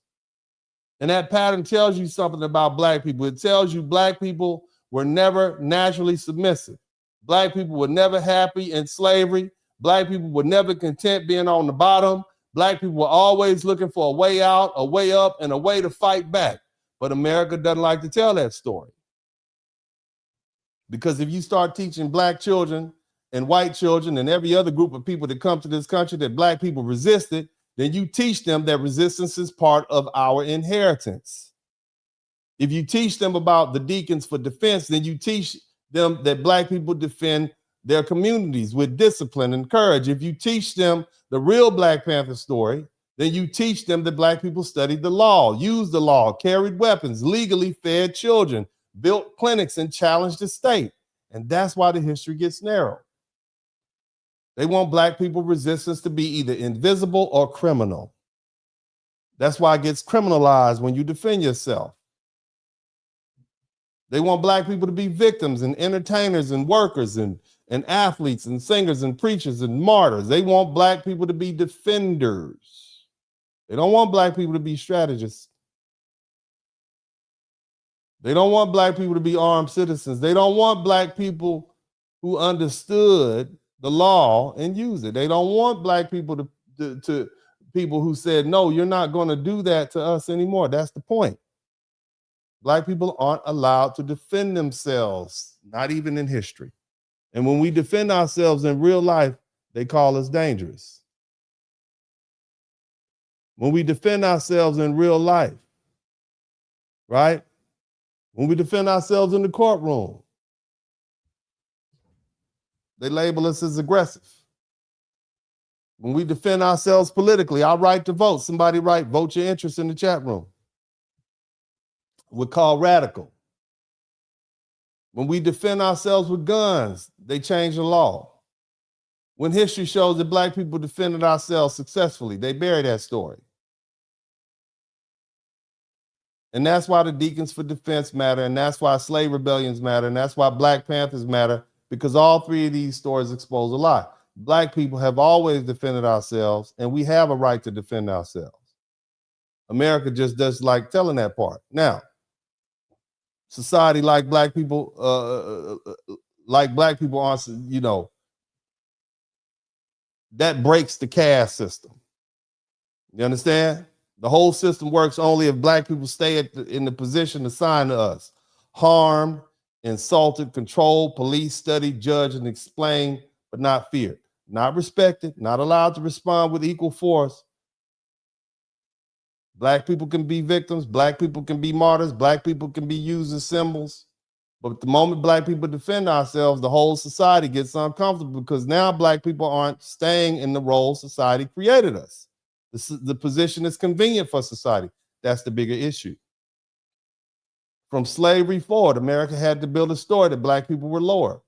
The story was written in the religion, law, economics, science, policing, media, culture. Black people were called inferior, dangerous, animal-like, uncivilized, emotional, violent, naturally suited to control. That wasn't an accident. That was necessary. That's what Karmelo Anthony walked into. Kid that had no previous history. And what did that do? It allowed black people to be over-incarcerated, black folk to be raped, sold, our children forced to work, segregated, over-policed, killed.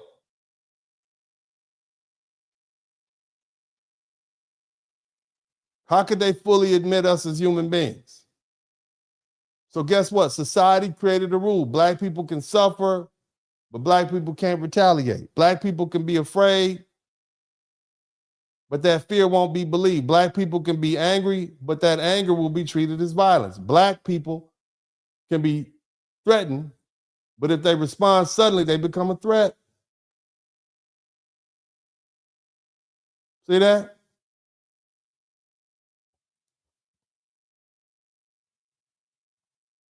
Why is that? Why is that? Y'all still with me? Hit the number 1 button if you're still with me. Are you learning something? Because I'm putting it in context. I'm putting it in context. We got work to do. We need understanding. I need you to understand what's going on. Now we're gonna go a little deeper into the history because that's necessary. We have to.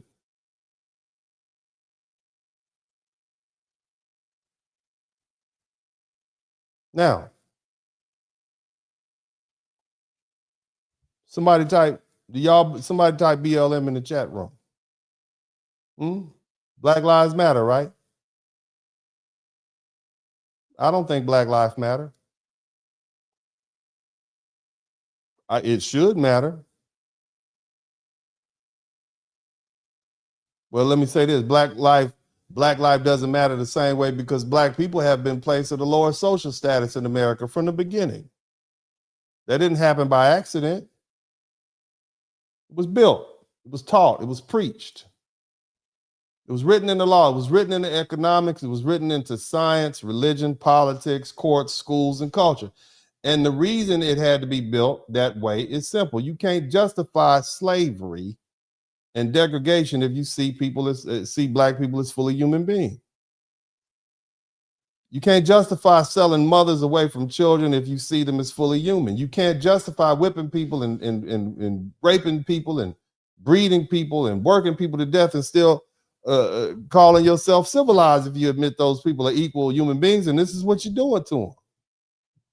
So before America could justify the oppression, it had to strip Black people of our humanity. It had to create a story, and that story said Black people were inferior, dangerous, uncivilized, cursed, hell, naturally suited for labor, and need to be controlled. And that's where this whole lower social status comes from. But we need to be clear about history. Anti-Black racism is a full racial caste system. It's not ancient. It developed over time. Ancient people noticed color. Medieval Christians and Muslims sometimes attach negative meanings to Blackness. Arab and Islamic societies developed anti-Black stereotypes before the Atlantic slave system. But modern, hard, legal, scientific, economic, anti-Black caste systems, right, that still affect America was mainly built between the 1400s and the 1800s. Then it expanded through law and science and religion. Before Islam and before the Atlantic slave trade, there was color prejudice.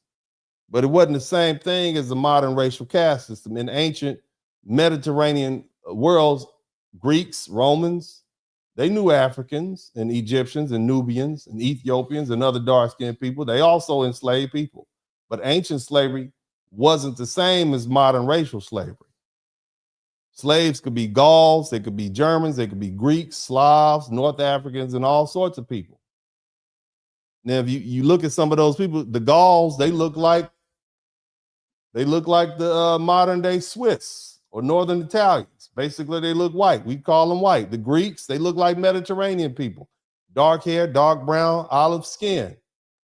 The Slavs, they look like Russians. You see, they look like Polish people. They look like people from Czechoslovakia, basically white people. The North Africans, they were lighter brown, olive-looking people. Some were mixed. Some were distinctly Negro in their features. But the point isn't that ancient societies had no prejudice. The point is that ancient slavery became organized. Ancient Greeks and Romans noticed skin color. You see?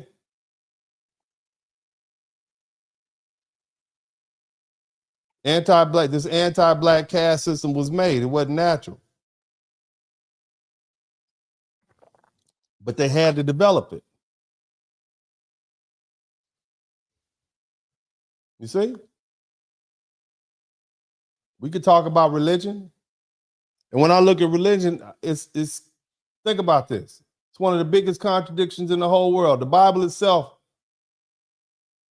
complicates this whole white Christian nationalist thing. The Bible world was not Scandinavia. It wasn't Northern Europe. It was Egypt. It was Canaan. It was Israel. It was Mesopotamia. It was Ethiopia. It was Kush. It was the Eastern Mediterranean. The Suez Canal is modern. But the land bridge between Northeast Africa and Southwest Asia was always a zone of migration and trade. It was mixed. When you look at the Bible, they talk about Cush. Those are lands in Egypt or below. These are black people. It's the present-day Sudan or Ethiopia. Moses' wife was a Cushite, a black woman. You see?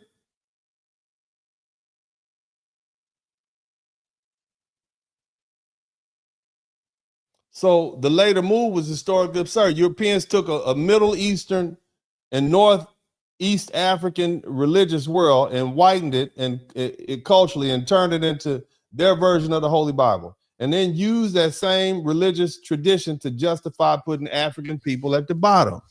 And that's how powerful religion can be when people want to dominate other people.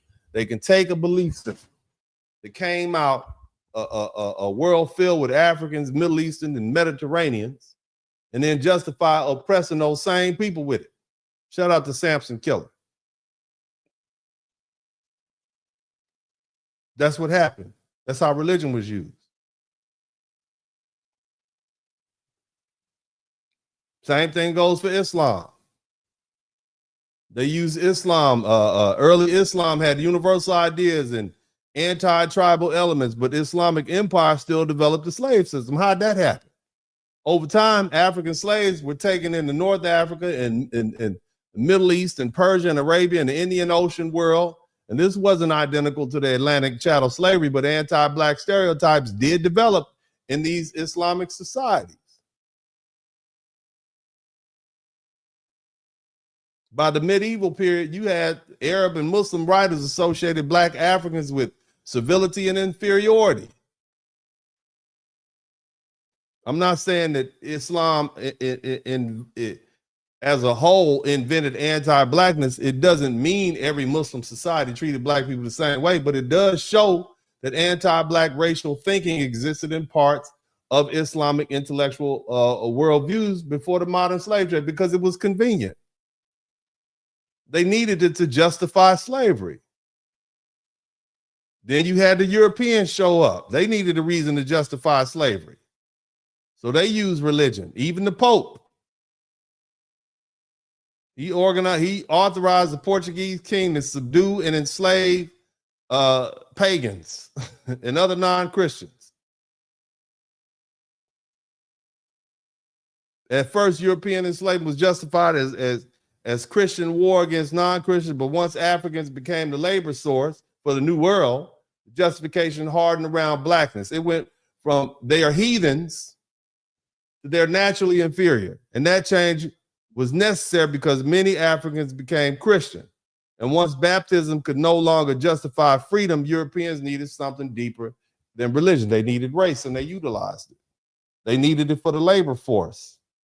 After 1492, when Columbus got lost on the ocean blue, Spain and Portugal built empires in America. They used indigenous populations, which were devastated by disease and war and forced labor.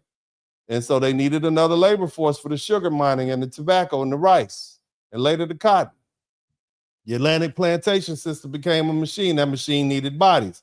African labor became central because Europeans could buy, transport, inherit, insure, mortgage, and exploit African labor. So that's what they did. It was convenient. So they used theology to bless it. They created science to explain it. They created it, and it was normalized. This is how the racial caste system was normalized. And then they utilized laws. 1619, Africans arrived in Virginia, but the fully developed racial caste system didn't appear all at once. It was built step by step. John Punch case, 1640. John Punch was an African man in Virginia who ran away with 2 European servants. The European servants received some additional years as indentured servants.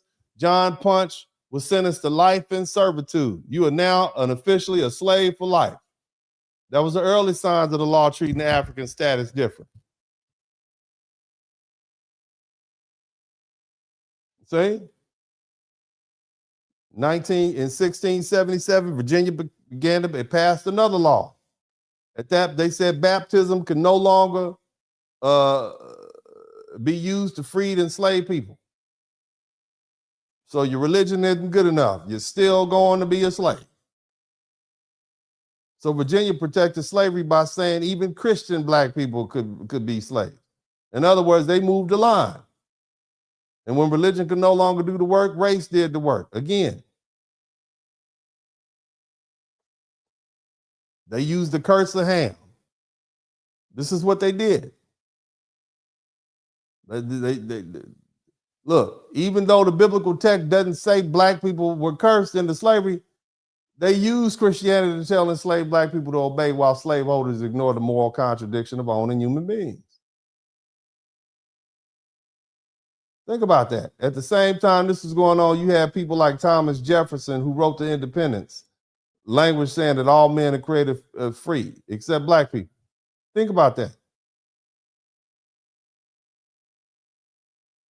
But they had to do it to justify slavery. They had it. They had to. We talk about law, we talk about economics, we're talking about religion, we're talking about science, we're talking about a color caste system that was built over hundreds of years, and that caste system still affects how black people see life today. When black person is harmed, society asks what that black person did wrong.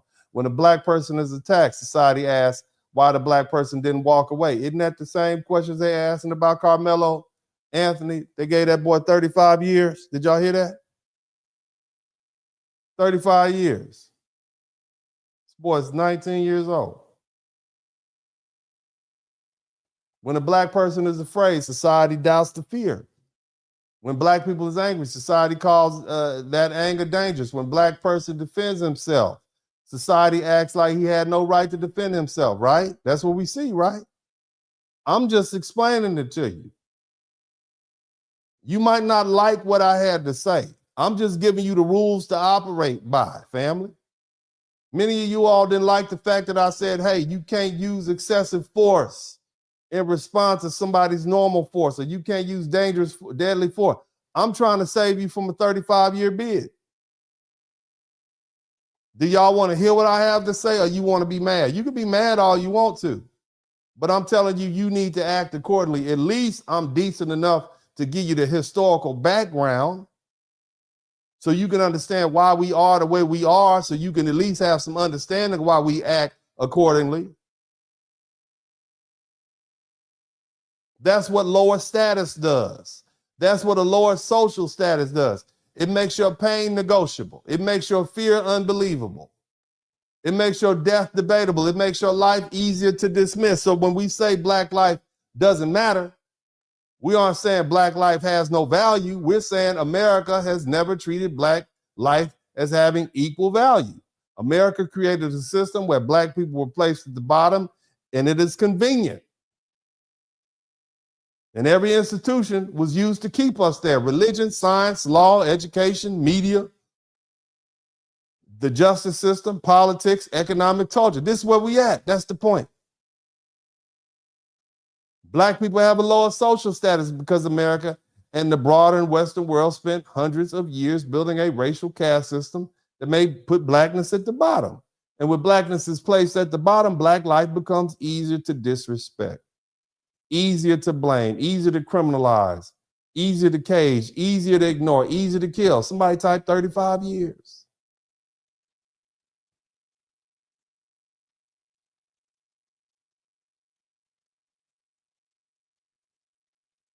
Since the 1970s forward, mass incarceration, the caste system has changed clothes. Again, crime, welfare, drugs, urban disorder, law and order, those became coded ways to mark black people as dangerous and lower. Anti-black racism didn't appear from nowhere in 1619.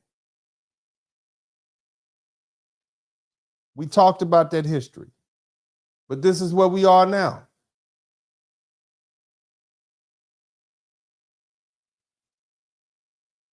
You see? They could have given up the money, white folk. They could have fed people. They could have paid laborers. They could have stopped raping enslaved black women. They could have stopped selling our children. They could have stopped building wealth off forced labor. But instead, they stripped the whole black segment of the world population of its humanity because it was easier to oppress people after they convinced themselves that we weren't fully people. And they needed it. They did it for the money.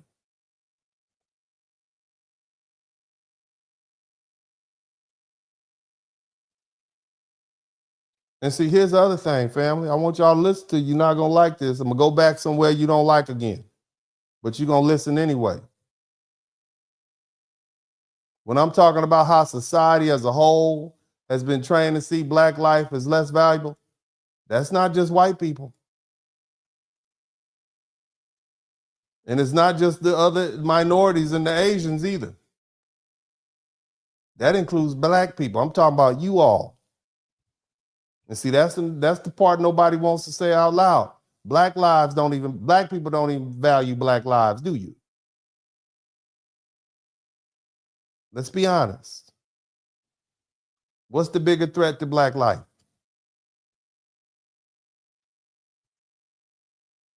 Is it white people killing black people? Is that the biggest threat? No, it's not. The biggest threat to black people is black people killing black people. And that doesn't mean white police killings don't matter. But if we're talking about raw numbers of dead black bodies, then most black victims aren't killed by white people. Most black victims are killed by other black people. And that's why the phrase Black Life Matters has always been incomplete. If black life only matters when offenders are white, then black life doesn't really matter, does it? What matters is the politics of the offender. What matters is the racial storyline. What matters is whether the death can be used to prove white racism. So when we have to be honest, and I'm just talking to black folk, listen, you ain't got to like what I'm saying. I don't care. Somebody type I don't care in the chat room.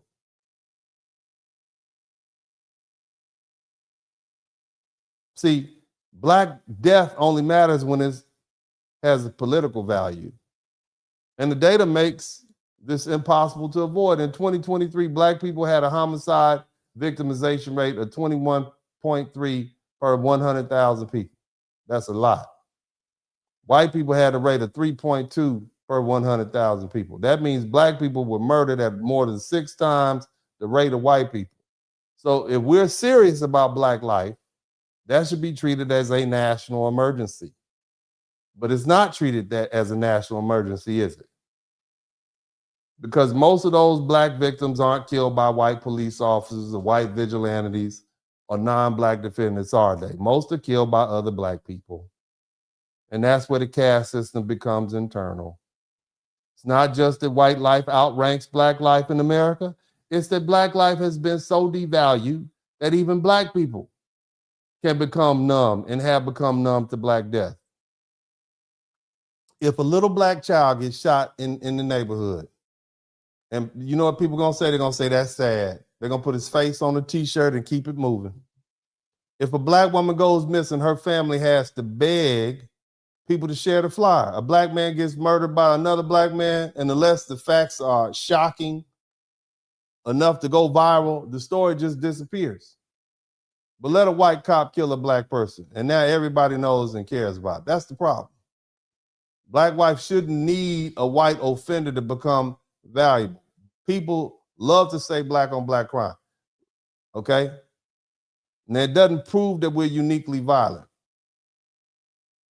That's not what but the data doesn't, that's not what it shows.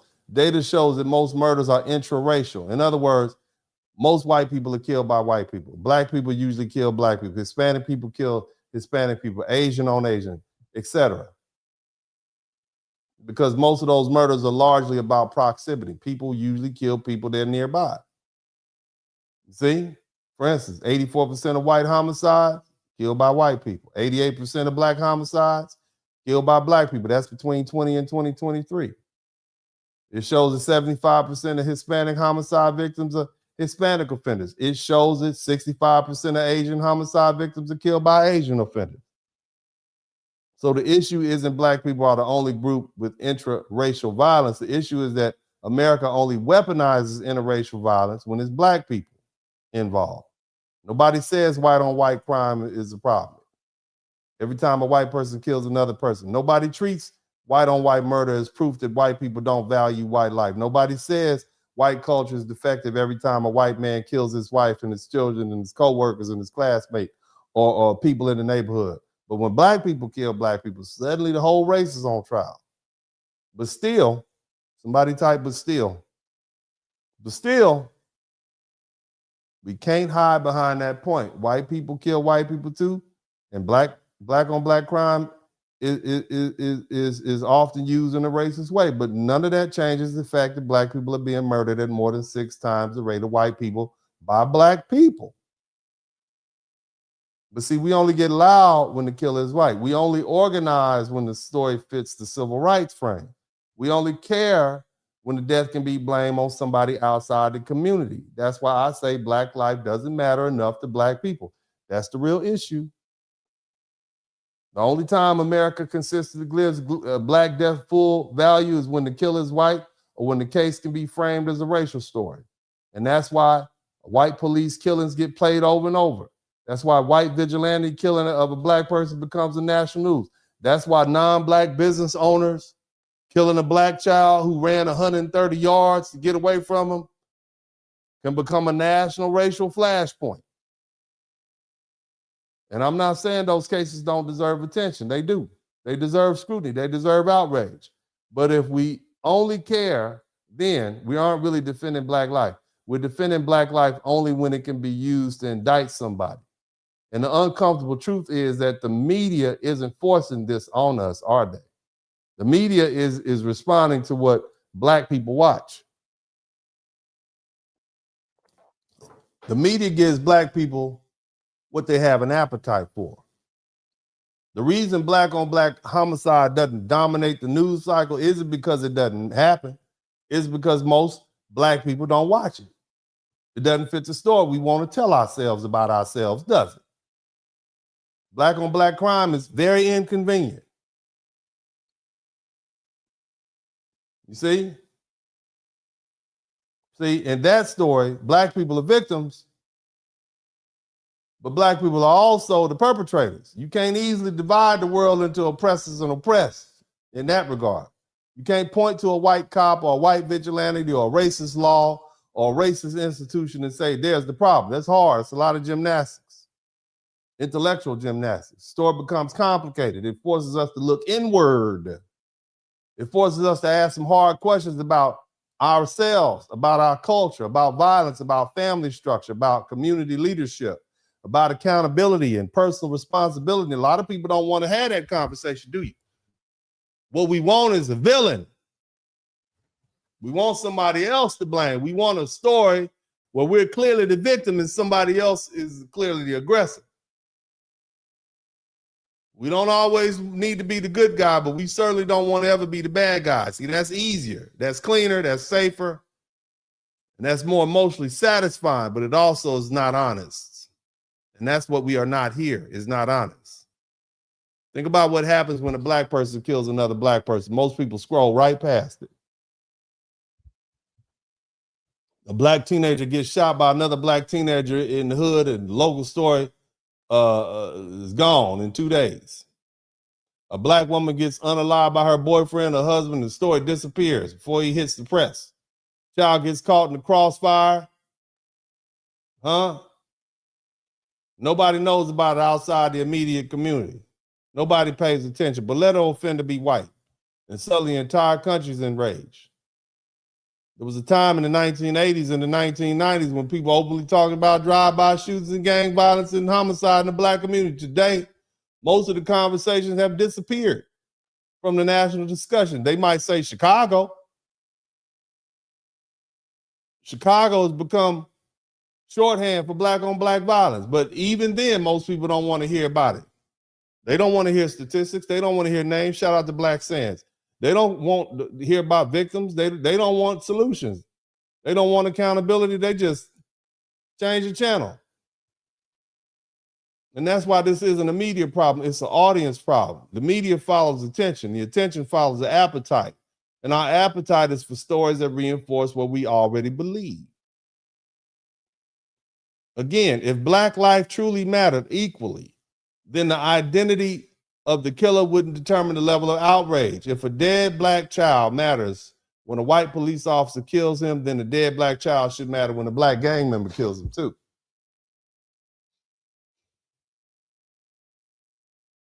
You see?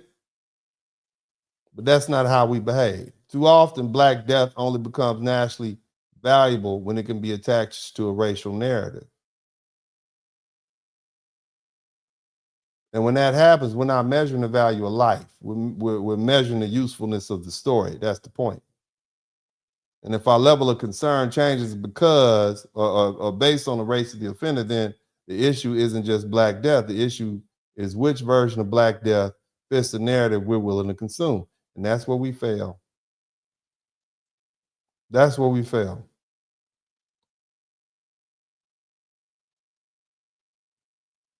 And that's a problem, in my opinion.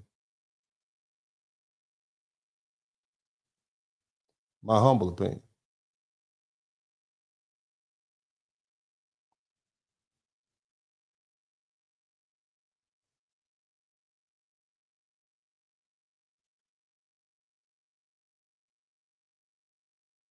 Now,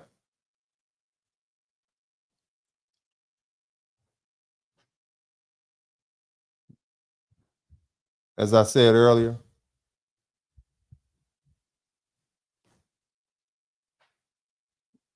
Black people are not allowed to defend ourselves. And that's why the N-word is something that I discuss. Again, it's just a word, right? That's what they say, but they say that because they want to be able to degrade Black people without consequences.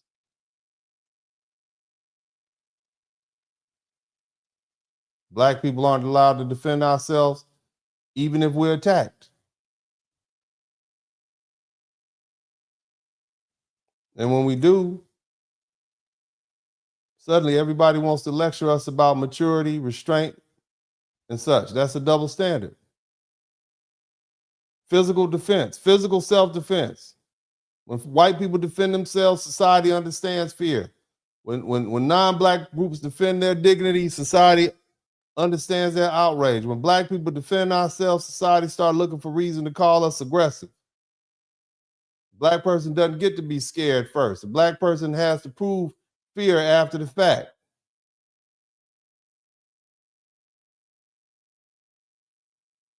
Because see, again, society acts like Black people aren't supposed to defend ourselves because Black self-defense forces society to admit that Black people are fully human. It forces people to admit we fear, we feel humiliation, we feel anger, we have dignity, and we have boundaries. We have a right to say no. We have a right to protect ourselves. And that's what this caste system does. Now, again, Black people, we're allowed to pray. We're allowed to march. We're allowed to forgive. But Black people defending themselves, we're not allowed to seek retribution. We're not allowed to seek revenge or monetary reparations, which is why people are so resistant about us getting reparations. At that point, they say we've gone too far. And that brings us back to this Karmelo Anthony case. Did y'all hear this boy got 35 years? 35. 35 years. No criminal record.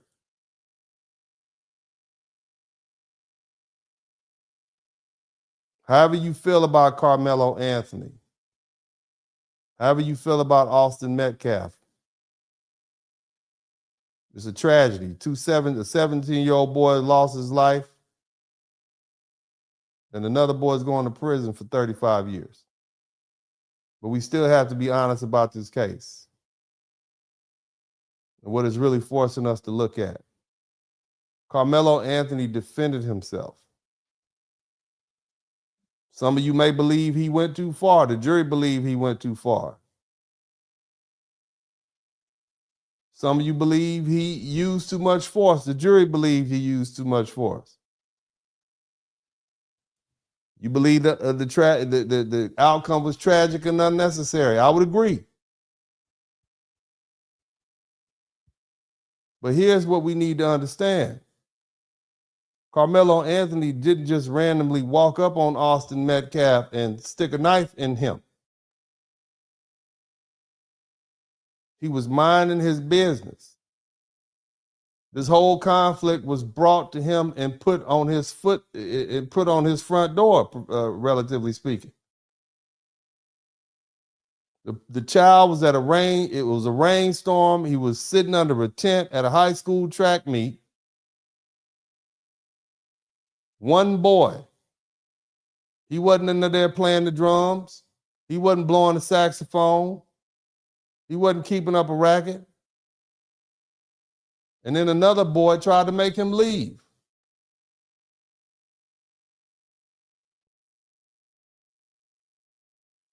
And that's why all that history that I went through matters. Because the minute a black person says, I was protecting myself, society doesn't hear it the same way. See, when Officer Cortez put Karmelo in handcuffs after the stabbing, Karmelo said, I was protecting myself. He said he put his hands on me. Those weren't some lawyer's words that came out in the courtroom for the first time. Those were the words of a 17-year-old child in the immediate aftermath of a violent encounter. And yet the public conversation still starts from the assumption that Karmelo had no right to feel threatened. That's the point.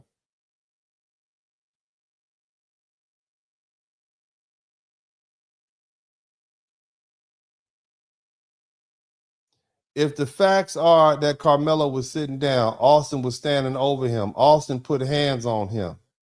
The confrontation had gone on for several minutes. The weather was bad. Centennial didn't have his tent set up, and Karmelo had nowhere obvious to go. Then why are we why are people acting like Carmelo's fear doesn't count? Somebody type 35 years. Why are people acting like his body didn't matter? Do you want people touching all over you? People you don't know pushing you? Why are people acting like he was supposed to sit there and absorb the pressure, absorb the disrespect, absorb the physical contact, and wait until everybody else agreed that he had permission to be afraid?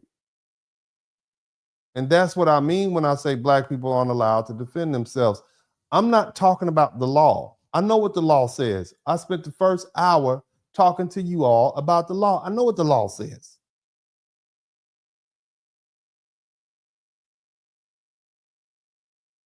See, this is not about, shout out to Mark the freelancer, this is not about whether the outcome was sad. Of course it's sad. Austin Metcalf is dead, his family's grieving, nobody should ignore that. But that tragedy doesn't erase the facts that came before that tragedy. And again, this is where the double standard comes in. If the roles were reversed, and you had a smaller white kid sitting under the shelter in the rainstorm, and a large black kid came over and stood over him and put hands on him and pushed him, tried to jack him up and force him to move, a lot of people would instantly understand the white kid's fear. They would have said he's being bullied. They would have said he was minding his business. They would have said he didn't know what was coming next. They'd say that the bigger kid should have kept his hands to himself. But because Karmelo is black, people want to debate whether he had the right to feel threatened or not. I'm saying the jury has already ruled. The jury felt he shouldn't have felt threatened. The jury said that his use of force was unreasonable. That's the caste system showing up in real time. Because unless you come to the same conclusion for both of those children, guess what? You subject to that caste system. You don't have to like what I'm saying. I'm just telling you what it is. It ain't hard to figure out. See, black fear doesn't get believed the same way. Black self-defense doesn't get analyzed the same way. Black anger doesn't get understood the same way. Black people are expected to take more before society admits we had a right to respond. We're expected to stay calmer, wait longer, retreat further, absorb more humiliation before anybody says, okay, now I understand why you're afraid. Where's the lie? They had a situation where a young black man was running for blocks and blocks and blocks, and he still got convicted. Young actor. The white woman said, oh, he hit me. We got video of the man running away. He still got convicted of a crime, lost his career. Y'all know who I'm talking about. I'm not sitting here telling you that people shouldn't grieve for Austin Metcalf. That's not what I'm telling you. They should. It's a sad situation. That was a baby. He's 17 years old. I'm definitely not saying that people shouldn't question Karmelo Anthony's choices. You can do that. You should.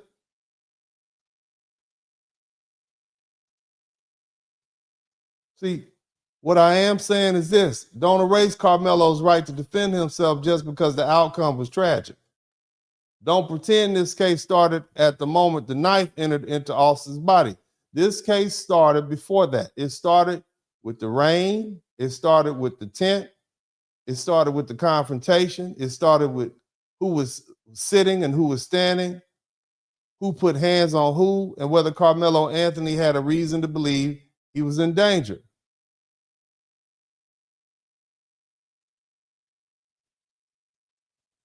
But see, that's the conversation people don't want to have. Because once you admit Karmelo Anthony may have been defending himself, then you have to admit a black boy's fear mattered. You have to admit a black boy's body mattered. You have to admit a black boy didn't have to sit there and be physically handled by someone else just because the crowd thought he didn't belong.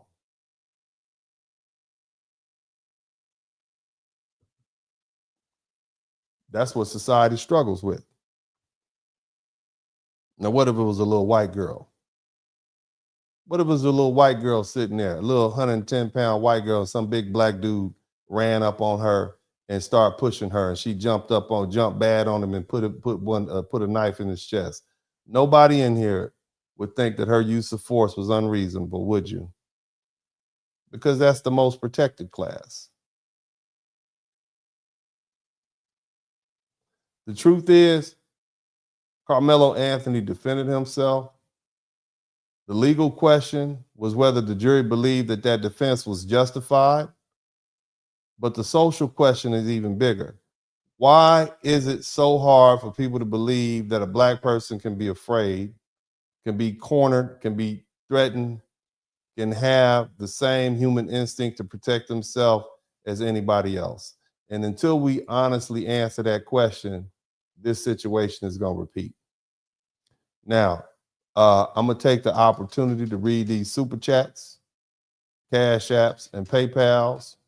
And then I'm going to give you this blistering closing statement, which means I got some more to say. And we're going to have a very honest conversation towards the end of this, because I'm not going to let y'all go without making you mad again, because that's what I do.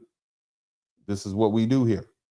Okay? We tell you the truth, even if you don't like it. Because the problem with a lot of grown-ups, you don't like to be told anything. That's why you keep bumping your head. Now, somebody typed 35 years in the chat room. Was it worth it? Somebody typed 35 years in the chat room. Was it worth it? See, some of y'all are here for the circus. Some of y'all want to see the gore. That's what it is. You really don't care about Anthony. Y'all don't care about Karmelo Anthony. You forget him in a couple weeks. The truth. Shout out to Richard Pettigrew. Some of y'all don't even care about Austin either. You don't care. Metcalf, you don't care about him. You just here for the clicks and the likes. You're here for the outrage. You're here for the emotional rush. I know you. I know who you are. But that's okay. You're going to learn something too. If you learn something, I should earn something. And I want to thank the 19 people who contributed to the super chat. What's the next step for FBA people? Awareness, understanding where you are. That's why I spent that whole time period explaining what the law says. That's why I did that. Instead of having an emotional response, you need to learn the law, just like the Black Panther Party. Remember that? That's what that was about. But thank you so much, B Hunter the Spot. Appreciate you. Next up, Juan Jeezy. We never heard Karmelo version of the event because he didn't take the stand. That's why we didn't hear it. And his defense lawyers made a calculated step. Okay. Next up, who we got here? The repatriation perspective. 6548. Thank you so much. Plus, he suffers from epilepsy. What about stand your ground? They were twice his size. Where did we go? Yeah, you have a right to stand your ground. You have a right to use force, but that does not give you a license to kill. And that was what I broke down when we talked about the you have a right to use ordinary force, but the only way you can use deadly force is if you feel as though your life is in danger, or deadly force being used against you. You can't just pop up, stab somebody because somebody pushed you. That's not how the legal system works. Let's keep moving to the next person. Inspirational truth. Let me see here. How is this different from Case and Allison? I apologize. I'm not familiar with that case, but I'll maybe take the opportunity to take a look at it at some point in the future. Black Sand 6368. In this case, take the beating and call the cops. No, he could have got in there and put his hands up and fought back. He just didn't. He could have used force to defend himself. Is the type of force he chose to use. That's what I'm saying. You can't use a deadly weapon. That was what I'm saying. Okay, and that's what most folk are saying, and I think that's just common sense. You see. Next up, we need this to be taught in high school. Thank you so much. I appreciate you, Black Sand. Jay Davis, can you please address how many potential jurors actually talk themselves out of jury duty? Man, you all find reasons not to go to jury duty. You got a bunion on your foot. You're not going. You got your baby's sick. You taking a vacation to Miami Beach. You know how that is. Part of the reason you don't have a lot of black jurors in the jury pools because black folk really don't want to do jury duty. And this is some of the outcomes. He needed Rick Child's lawyer. He'll say anything. Thank you so much. I appreciate you guys. Yeah, well, Rick Child's lawyer was a good lawyer. That's why Rick Child got acquitted. Just keeping it 100. Also tell your kids not to bully. It could end you. That's true. Nobody's saying that. You the truth is, you don't know how people respond when you do something to them. And they may not always follow the law. They might think they're justified in using deadly force. You don't know who you're dealing with. Leave people alone. At no point am I saying that young man, Austin Metcalf, he should have left that boy alone. Because at the end of the day, Karmelo Anthony has a date. It's 35 years. I don't know if he's going to do all of that, but at least he has a date. So he's going to come home. He still may be able to live his life. I don't know what the judge said. I haven't looked at the actual sentencing, but at least he has a date. Okay, that's the other thing. Now, next up, who else we have here? Logical and sensible message. Salute. These youngers are raised soft. Yeah, they don't want to fight. And he just hit him in the head, fought him. This would have been over. This has been something. It's just been one of those childhood memories. But it didn't happen like that. It escalated. It escalated. But you'll have plenty of chances to fight in that penitentiary. Myron Mangus, now you have to admit this verdict conflicts with the Rick Child verdict. That's the problem, the blatant public inconsistency. Well, again, man, racism always plays a part in it, but at the end of the day, that's a different situation, okay? Because both of those people were armed, okay? The young boy, Cyrus, apparently was armed. Rick Child was armed. In this situation, Austin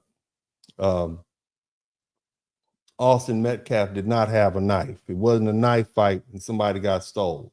One of them had a knife. Austin Metcalf put hands on him, and Anthony escalated and stabbed him.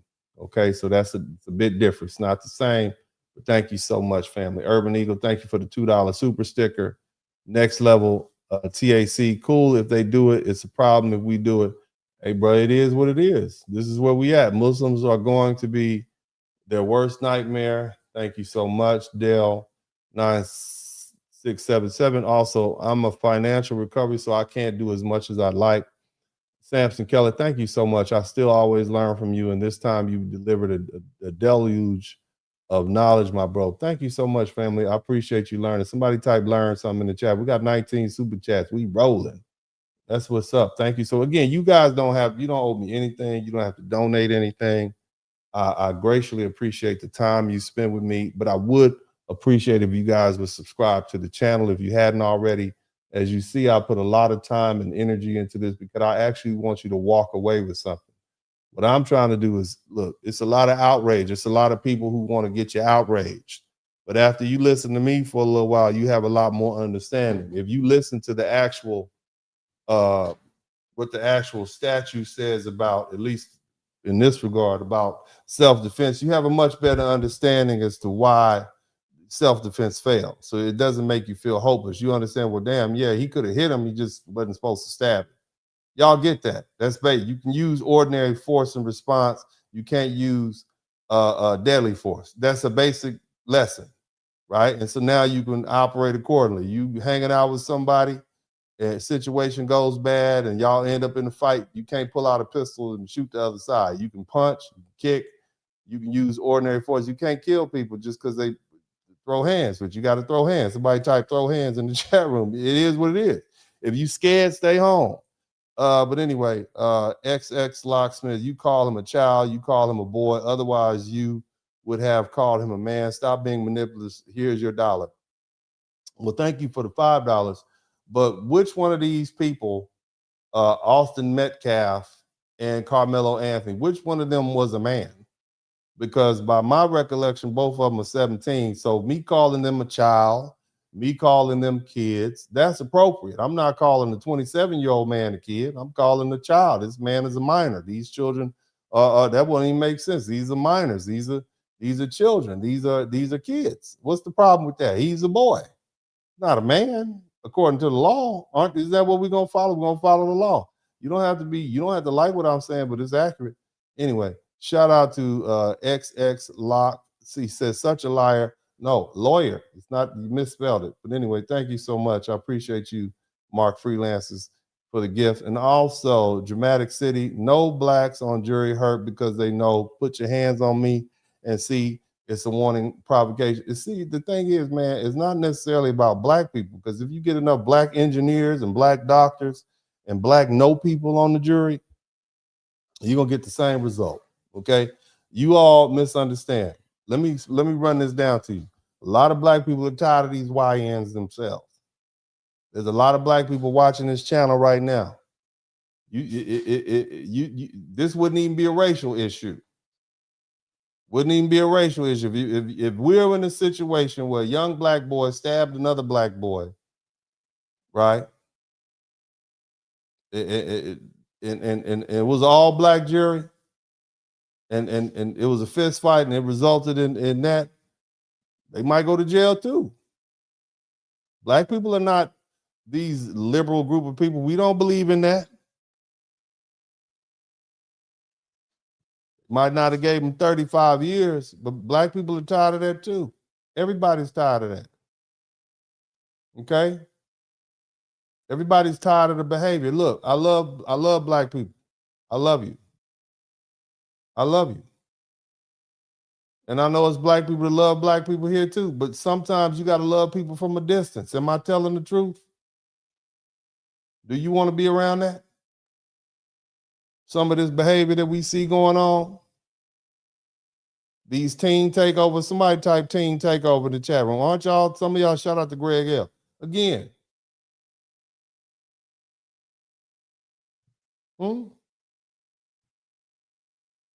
We tired of it. Just like black people were tired of it in the 1990s, and that's why they supported Clinton on that tough on crime 1995 crime bill. We tired of it. You got a bunch of emotional kids running around here thinking they can do whatever the hell they want to do, and they are doing it. They just turning the city upside down. They turning it, making everything hard for everybody. And then these people grow up and become adults, and you still got to deal with them. I'm just saying. I told you guys this before. There's a reason why a lot of these black people watch these racist conservative commentators like Nick Fuentes. They don't like him. They don't like what he's saying. They don't like coming out of his mouth. Same thing with Charlie Kirk. The reason because they want somebody to say it. When you tell black people, hey, look, man, we need to get ourselves, they call you a sellout and all that other stuff.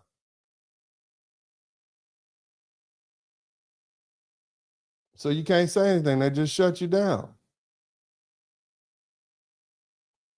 But we have to address this issue. Absolutely. Look, if you're a young black man, you got to learn to control yourself. You can't go off on somebody and escalate just because somebody put their hands on it. That's over emotional. You're a man. You need to conduct yourself like a man. There's a reason to fight. There's a reason to defend yourself, but there's consequences. Period. And you can't be out here being no punk or being scary. You just escalate to a gun or a knife or something. You take somebody's life because you're scared. It's okay to be scared. Fight anyway. That's part of being a man. And I'm not saying that Karmelo was a bad kid. For all intents and purposes, he's a good kid. No criminal record until his conviction. Good grades, good school. But look at his life now. Look at his life now. For all you black people who think, oh, yeah, he was justified. Was it worth it? See, let me go ahead and give y'all this. See, this is why I need everybody to understand something. I have 3 sons. See those pictures back there? Those are my children. No daughters. I got 3 sons. I got an 18-year-old, a 16-year-old, and a 10-year-old. And when I send my sons out to some school function, like a track meet, I don't expect none of them to come home in a body bag. I don't expect to get a phone call from the police station telling me my son is caught a murder charge either. So before anybody gets cute with the conversation, can we all agree that what happened was extreme? A 17-year-old boy is dead, irrespective of his color, and another 17-year-old boy has got convicted of murder, and he's going to prison for 35 years. That's extreme. Now, here's the honest part. What I say publicly about my son and what I say to my son behind closed doors are 2 different things. Publicly, I'm defending my son. Publicly, I'm saying he feared for his life. Publicly, I'm saying he was under imminent threat. Publicly, I'm saying he was surrounded. He was sitting down, somebody bigger put hands on him, and he reacted because he believed he had to protect himself. And that's what I'm saying publicly because that's my son. But behind closed doors, I'm having a completely different conversation. Behind closed doors, I'm asking him what the hell he was thinking. I'm asking him why he sat there and let his ego write a check that his ass couldn't cash. I'm asking him why, if they asked him to leave, he didn't get his ass up and leave. And excuse my language. Why he didn't just get up and walk away? Or if he felt that serious about it, why did he just get on up and put in fight? Put your hands up. I'm asking him why in the hell he why'd you bring the knife in the first place? Why did the push turn into a knife fight? I'm asking him why another 17-year-old boy had to die because he didn't want to be embarrassed in front of some girls or his friends or some athletes under a tent.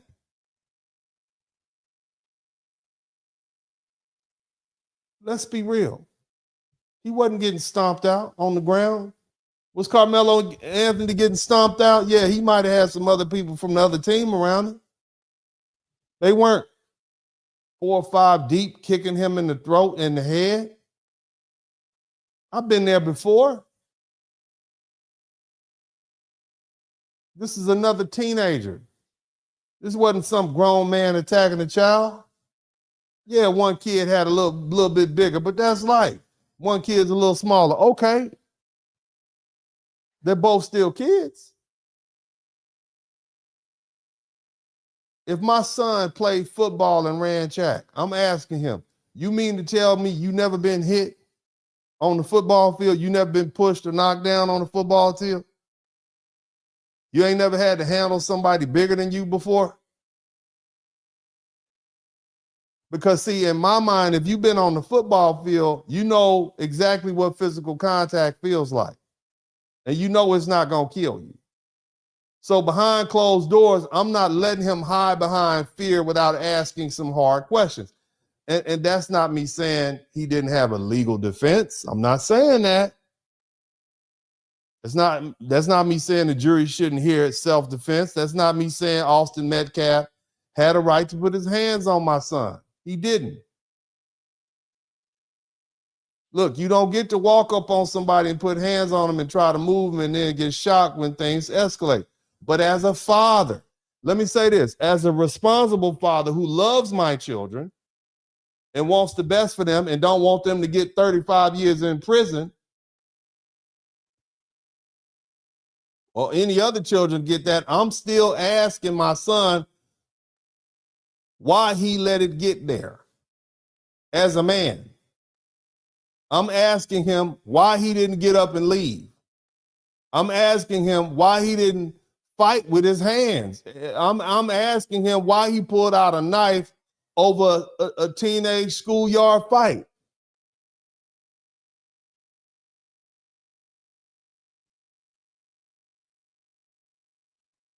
Look, somebody could have got pushed, somebody could have got punched, somebody could have got embarrassed, but at least everybody would have went home alive. And that's the kind of conversation fathers have to have behind closed doors with their sons. Look, man, maybe I raised my sons different than you all.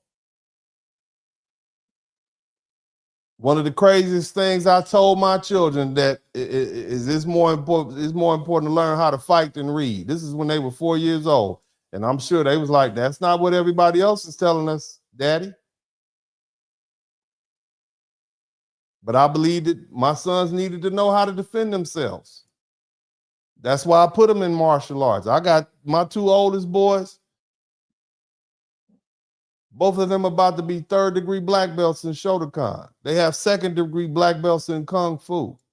One of them has a purple belt in jiu-jitsu. I have a purple belt in jiu-jitsu. Hell, my wife got a 2nd stripe blue belt in jiu-jitsu. We all know how to get down. My baby boy, he's soft as a cotton swab. I got him out there fighting too. Because I believe it's more important to know how to defend yourself than read. That's one of my mantras. That's why I put everybody in my house in martial arts. You got to fight around here. Because I don't want nobody in my house, especially my son, walking around scared.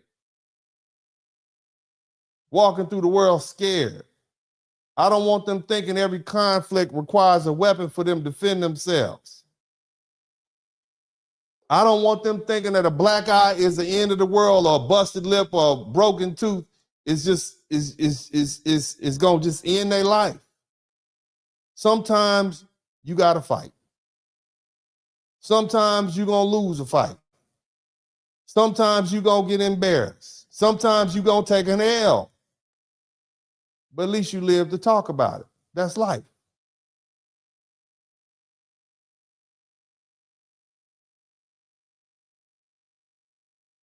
But you don't put somebody in the ground because they push you unless you honestly believe you're about to suffer serious harm. That's the line. And that's what makes this case hard. Because publicly, I understand the self-defense argument. I should. I've been practicing law for 26 years. I detest the criminal practice of law. I practiced criminal law with my daddy. Didn't like not one of them. Got 3 acquittals working with my daddy. He did it for 36 years. I don't like none of that. So I understand the self-defense argument. Hell, I used to work at the courthouse. You know, when y'all, the prisoners would send that jail mail to the courthouse, as a young clerk, it'd come to me. I'll review the case. You out of here. Look, even the facts of the situation. I understand the rain. I understand the tent. I understand the size difference. I understand the fact that Karmelo was sitting there minding his business and Austin was standing over him. I understand the argument that Austin shoved him like a linebacker. I get it. I understand all that.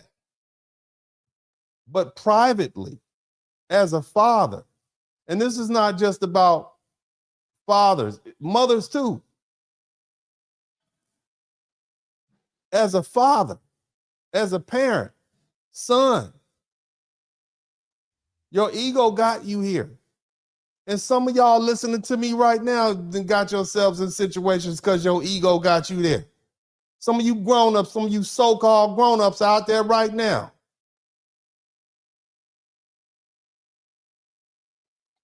Just like this child, your ego made you sit there when you should have got yourself up and walked away.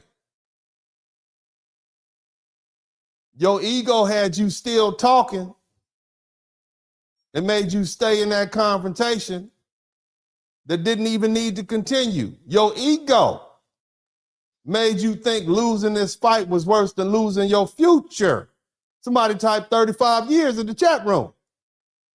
Look at the result.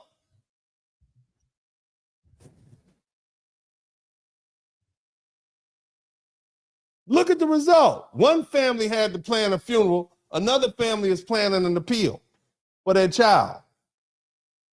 That boy mama gonna be dead when he get out of prison, if he gets out. Because there's a whole nother level of savages in there. I bet they gonna push you. That little boy probably ain't never even been with a woman. He's never even been with a woman. And he's going to prison for the next 35 years at 19. Look at the result. Was it worth it? Huh?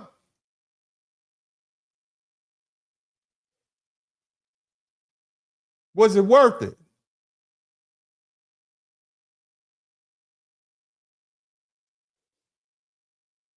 He's going to be damn near 60 when he gets out of prison. All the best years of his life gone. Was it worth it?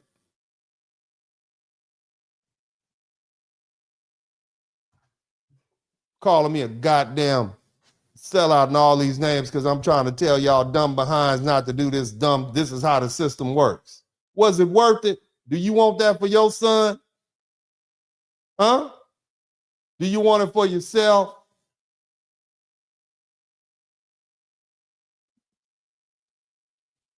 That's why I keep saying this case is extreme all the way around.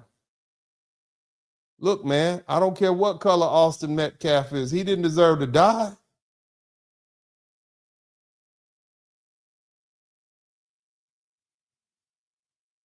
And on the flip side, Karmelo Anthony doesn't deserve to have people pretend he had no right to defend himself.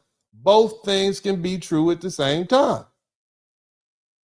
You can believe Karmelo had a self-defense argument and had the right to still defend himself and still say the outcome is insane. You can believe Austin shouldn't have put hands on Karmelo and still say a knife over a push is a life-destroying decision. I'm going to defend my son publicly. You should defend your child publicly and still discipline him privately, because this ain't always a situation that leads to death. You got some kids right now. Y'all got some kids right now that's dealing with some BS. Somebody hit you, you hit them back harder. Okay. That's what you told your child, right? How many of you all were told that? Somebody hit you, you hit them back harder. What does that lead to? Has that helped the black community? Does that sound like de-escalation? Do we need more of that in the black community? I'm just asking. Somebody type black on black crime. Do we need more of that in the community?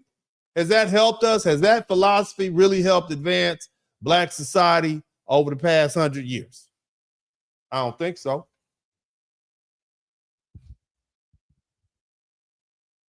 Most of y'all are missing this conversation. Everybody wants to pick a side and act like the other side has no point. But fathers know better. Good parents know better. Mothers know better. Because if Austin Metcalf were my son, I'd be destroyed that he didn't come home. If Karmelo Anthony was my son, I'd be fighting for him. But I'd still be asking the hard questions. And if I had other children, I'd be talking to them.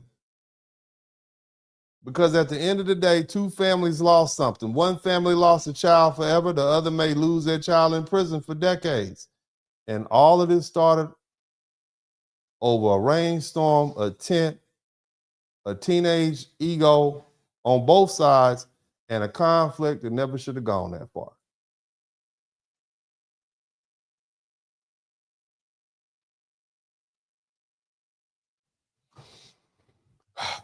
This is Dennis Spurling, also known as Uncle D. You guys appreciate your time here you spent with me. I certainly do appreciate it. I know this is a hard one. My condolences to Austin Metcalf's family, and my sympathies to Karmelo Anthony's family. As far as the rest of society, I think we need to realize that we can tear this country apart if we want to. We can let racial strife and this caste system cause for us to be on each other's necks if we want to. But we ain't got nowhere else to go. You white folks, them Europeans don't even like you. They don't want you there. Black Americans, you think we welcome back in Africa? Do you think they want us to come back to Ghana? Huh? Oh, maybe we'll go back to, you want to go to the Caribbean? You think they want us there? Nope. Y'all better learn to get along. We've been here almost 500 years. I understand the racial undertones, but we better learn to get along. We don't have anywhere else to go. And we got people looking at America that want to destroy America. They don't like us. For whatever reason, they don't like us, whatever. They don't like none of us. You better learn to get along. Nevertheless, God bless you all. I appreciate you all. Thank you so much for time. And as I said before, y'all go check out Willie D. I did a earlier part. I didn't want to talk about this. Willie D got me on here talking about, I didn't want to talk about none of this. Okay? I was going to sit in my backyard and enjoy my evening. And y'all got my blood pressure. Look at my forehead sweat. Look at him shining out here. Look at this. I didn't want to talk about this, man. It's just too personal. It's too personal. It's too close. But it was necessary. This is Dennis Spurling. As I always said this time, I love you all, and I'm out.